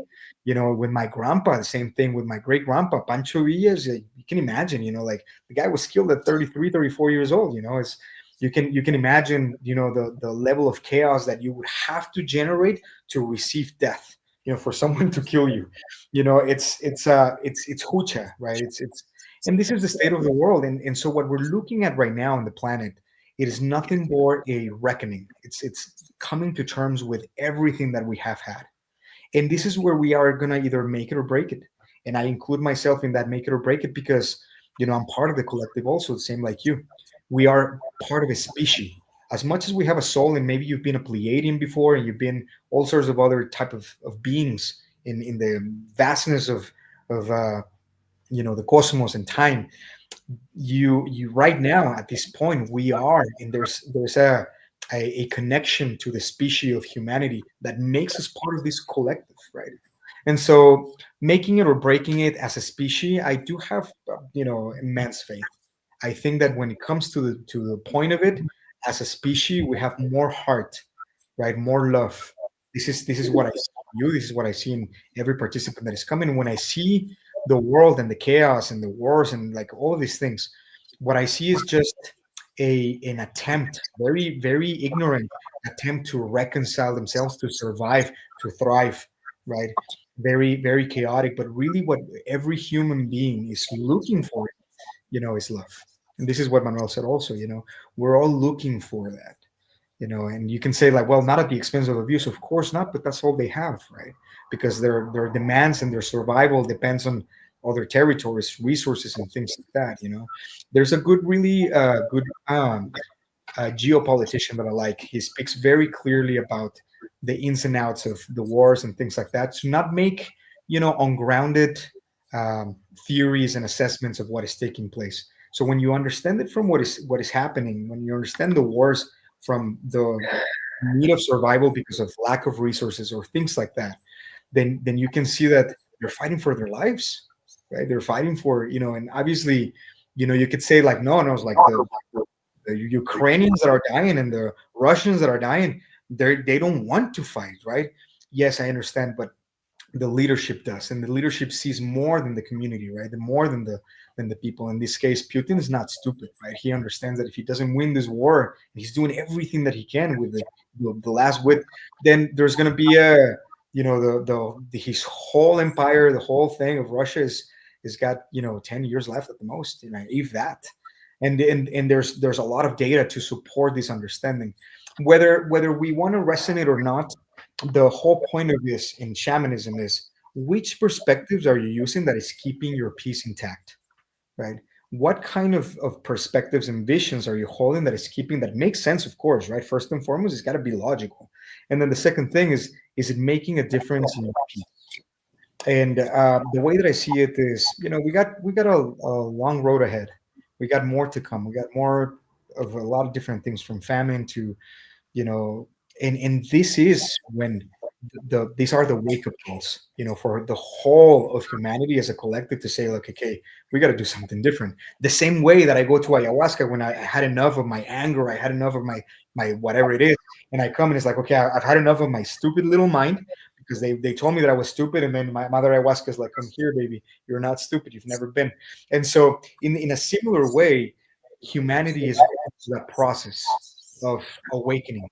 And what comes, for future generations is, I mean, the technology is there, the resources are there, it's infinite, there's everything if we could just work together. And this is what's coming, but it might take a little bit more time. It's not going to be overnight.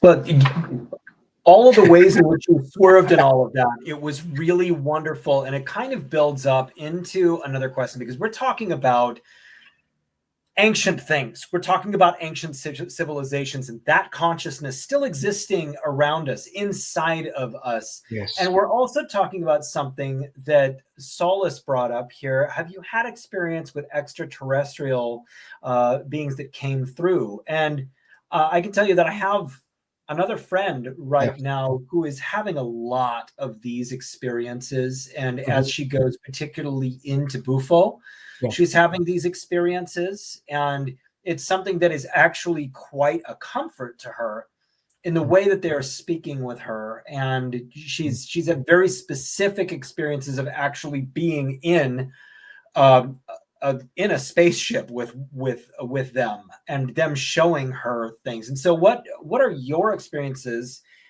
What are you seeing as their interaction with us and people who are in transcended consciousness? I mean, there's a long time understanding that it's been a while that the whole planet's been in quarantine. And what this means is neither negative agenda type of evolved beings like Anunnakis or Greys or reptilians or things like that. We've been placed on a quarantine as we figure this transition for the planet out. And so, yes, we can connect. We can still connect. This out of your free will. You can connect to Pleiadians. You can connect to Arcturians. You can connect to Anunnakis. Also, you can connect to whatever you want. It's your free will. Whether you want to resonate with high and angels or low and demons, whatever, it's up to you. So, what I understand though is, this is part of the cosmology as well. This is part of a tradition and messages from ayahuasca as well, right? That we are not meant to go outward more than going inward, because the path of it is transformation from within, where you can start to be able to bright and shine that Christ light within you, that Pachakutik light or that Krishna light, whatever you want to call it, but it's divine consciousness, that it is part of what you are. This is the whole arrangement that we're here to fulfill in this planet as souls, is to understand, to go to the lowest that we can be experienced in form, which is this density, this tangible life, and then from there ascend, into the full expression of what you truly are. And there's a more comprehensive experience that comes afterwards. This is what we call the kura hakuyek. Someone that has worked their way up to through their spiritual path, the spiritual ladder of consciousness. And this is someone that it travels interdimensionally, intergalactically, and speaks to, in behalf of the whole planet. It's a guardian of the of Mother Earth, right? And this is what it's the Kura Hakuyek. And there's been a few in our lineages, right? And this is, you can think about Jeshua as well, right? However, Jeshua was not so much focused on the external aspect. He was focused on the awakening of this consciousness within us. And so, but the Kura Hakuyek, someone who can reach and understand that level of consciousness and embody that level of consciousness, it is life itself, is the divine itself. And because you are that cosmos, we are all as souls in this path to go there, right? So when I hear people talk about like ETs, and I've been having a lot of communion and conversations with Pleiadians and the whole thing, the first thing that comes to mind is, are you grounded in yourself? Are you looking at yourself, or are you looking outside? Because a lot of these things, especially in Bufo, they can be projections. But even if it was real, and I do understand that it can happen, of course, right? The question is, what kind of messages are you bringing in, and what kind of messages are you integrating, and are they giving fruitful results, right? Is this something that you can create for this? Because we're not here to be out there. We're here to be here and now. We're here in this planet, in this existence, to be present as we can be. And if I am using my presence and my time to go to a different dimension, there better be a good. Am I bringing good messages? Am I grounding myself? Is this making a positive impact in me and in my environments? And if so, so be it, right? That's a specific path. And we honor that path as well as part of Pachamama Sacred Paths. Channeling is also something that we do. And, but yeah, I would have to take a look at the specifics of the messages that the person is bringing to be able to make a heart-based assessment whether this resonates or it doesn't resonate. What do you see as the future for Pachamama, and where you want to go and how you want to expand this? Yeah, we have plans. We have a lot of inspired plans. We have had a lot of visions granted by the medicines. San Pedro has granted us with amazing, beautiful visions of the future, which is also why I know that things are going to be okay. This is a very comforting thing. But we're all in this together, right? And we're all doing our part still. And so what I see for the future, in 10, 15 years, we see, legalized ayahuasca in the States, and we see ourselves with legalized. It's very tricky, because then it's reform, and then there's a lot of you know um, regulation and things like taxes and whatnot. But we do see, and it's already starting to happen, right? Santo Daime, etc., etc. And with us, we follow the exact same guidelines as a lot of different churches, as far as the respect and keeping ourselves in place with the rules of the land. That there's no issue there. But what we do see is that father, politics, which is an authoritative figure for what is right and what is wrong, what is good and what is bad, that is also in a process of transformation, right? And it's elected by the people and the whole thing. And so because we all are in this brink of healing, right? Healing tendencies are going to start to get more accepted. And so especially if with science researching so much more and so actively nowadays, it's inevitable for the future. We see all of that for Pachamama itself, where we see, you know, multiple centers in Mexico and every single state with a few different centers, communities filled with this. We see retreat centers that are villas of 50 to 100 acres where people can come and live, right? And be living in a different kind, more harmonious, different kinds of economies, different kinds of, you know, similar to what Yogananda used to envision. You know, Yogananda and a few different teachers have had these visions of the future away from toxic systems that can actually start to foster more natural more natural ways of being, more natural ways of thinking. And we see Pachamama expanding, you know, the structure for more people to come and experience this awakenings, these transformations. We see a lot, right? We see more Hampeg initiations, we see retreat centers, land and whatnot. But more than anything is the vision, the most clear vision that we've had when it comes to Pachamama is a torch, you know. This is a symbolic vision that we had with ayahuasca once, and it's a torch that other, you know, off torches can come and light themselves with, right? Is like a source for acceptance, is a source, a structure that is a source for a lot of different beautiful things that are required for humanity to start making a turn. And it's we're part of this healing process of the collective also. So yeah, we see a lot of beautiful things coming. Challenges here and there, of course, you know, like anything else, like any other, you know, organization. But you know, nonetheless, they're all in the sense of how else are we going to grow now? In which directions are we being refined?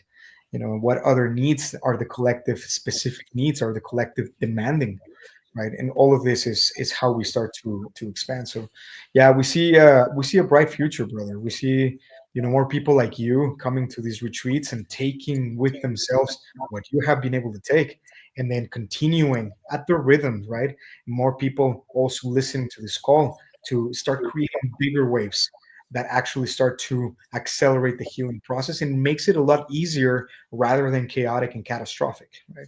This is what we see, brother. This sounds so incredible, and I'm just kind of seeing the comments lighting up right now about, oh my gosh, that sounds great. I definitely want a tiny plot of land on your idea of your space there. It sounds like a really fantastic thing. As far as kind of like a closing message here to everybody about what you're about and why this medicine is so critical for really the soul of humanity. Can you kind of talk about those big picture things? Yeah, thank you. Thank you. I think that, you know, after all of these, you know, years, and it's only been a decade for me, you know, 11 years now. After these years of experience, one of the things that I've come to realize and to feel is that we require assistance. We require assistance. And learning to receive assistance is not an easy thing. A lot of the times we've been left alone, and we have these patterns that say that either I don't deserve the assistance, I don't deserve betterness, you know, better stages of life, or it could be that we are too proud, right? Which could be a very negative thing also, to even contemplate receiving the assistance. But more than anything, right, the the main thing about requiring assistance is because we are a new species, right? Humanity is not a very old species, right? When it comes to the development, spiritual development. And so the assistance that we require is not from a shaman or from a guru We don't need any more healers that come and save us. We require assistance to understand how is it that we are the healers of our lives. And to become the healers of our lives, we first need to realize, and this is where medicine comes in. Medicine is the medium to realize that no one is going to be here to save you. There's no saviors anymore. That time is now. And that if you're going to save yourself, you need to understand yourself really deeply. You cannot manage anything that you don't understand. And if you don't understand yourself and the intricacies of all of the things that we have to heal ourselves from, it's going to be an uphill battle that very likely we're going to lose, and we're going to have to reincarnate again. Medicine is here to stop that cycle. Medicine is here as a medium to allow us to come to our most innermost pure aspect of ourselves, and then take responsibility, be accountable in sustaining that. Right? I live this life in the way that I want to live, in the freedom that I know exists within me, because it's a calling from my heart and it's my essence. And so in these realizations, I think that this is where medicine comes in and plays a big part. Right? Andrés, I'm going to tell you why I love you. Okay. I love you because of your incredible sense of mission. I love your sense of vulnerability. I love your story. I love your willingness to have recognized when you were broken and when you were heading in the wrong direction. I love your willingness to be able to be vulnerable, to speak about that sort of thing. I love that grew into a mission so strong, so incredible, and so powerful that it really has only just begun. And I love that your carefulness in who it is that you surround yourself with. And this has been something that's taken me a very long time in my life to really learn, the carefulness of who it is that you surround yourself with, that energy is so tremendously important, that energy and those people and what they are about and what their foundation is, that is critical. And you have put together a team that is just top notch. And that is not a that is not an easy thing to do in this space, because ego takes many forms. And a lot of people can get involved in this sort of thing for the wrong reasons. And what you've done is you've put together a group of really incredible people to help your fellow person be able to transcend who they are, to connect with spirit, and to live beyond just simply surviving the next week, getting through the holidays, but to vibrate at a higher level. There is no greater gift that you can give to other people, and the ability to show them how valuable they are and how much they have the capacity to heal themselves. And you have not just been able to do that on a one-to-one basis. You have been able to do that on a macro level, and it's growing. And when you're talking about all the people that you help on a regular basis, I mean, it's profound the way that you have changed people's lives in this world, and all of the people out there that are suffering right now, whose lives your vision is going to touch. And the people that you have trained are going to train other people, and the legacy that leaves. That is what I really love about you, your total humility, your total willingness to hear new ideas and to speak deeply into people with reverence, love, care, and circumspect nature about you. It is really something unique in humanity. And so thank you for being you. Your words really touch. Thank you so much, brother. Thank you for these reflections, and yeah, it's thank you so much. Gracias. To everybody out there who has not been a part of a Pachamama Sacred Paths weekend, a retreat, please consider going to their website and checking out what they have to offer. The likelihood is that there is one that is in an area that you can get to. at a weekend that you can actually make it work. There is no way that this won't change your life. And these people know very well what it is that they're doing, and there'll be information in the description of this live video for you to be able to go to, and so that you can make sure that you're getting to the right place. And please make sure to like and subscribe to the Mindful Mutiny podcast. Andrés, I thank you so much for taking your evening to be here with everybody and to share this incredible knowledge with everybody. Thank you so much, brother. Really, really a pleasure to spend this time's conversation with you. It's always this is the third time that we meet like this, and it's amazing. Thank you again for putting this. This is your medicine, and you do it so beautiful, brother. Thank you so much. Thank you. Thank you. In a lifetime, there are more decisions than anybody can count. Living the highest version of yourself is the most rewarding thing that you can do. Make incredible, positive, risky, and bold decisions to be the highest version of you. Now go be something great. Oh,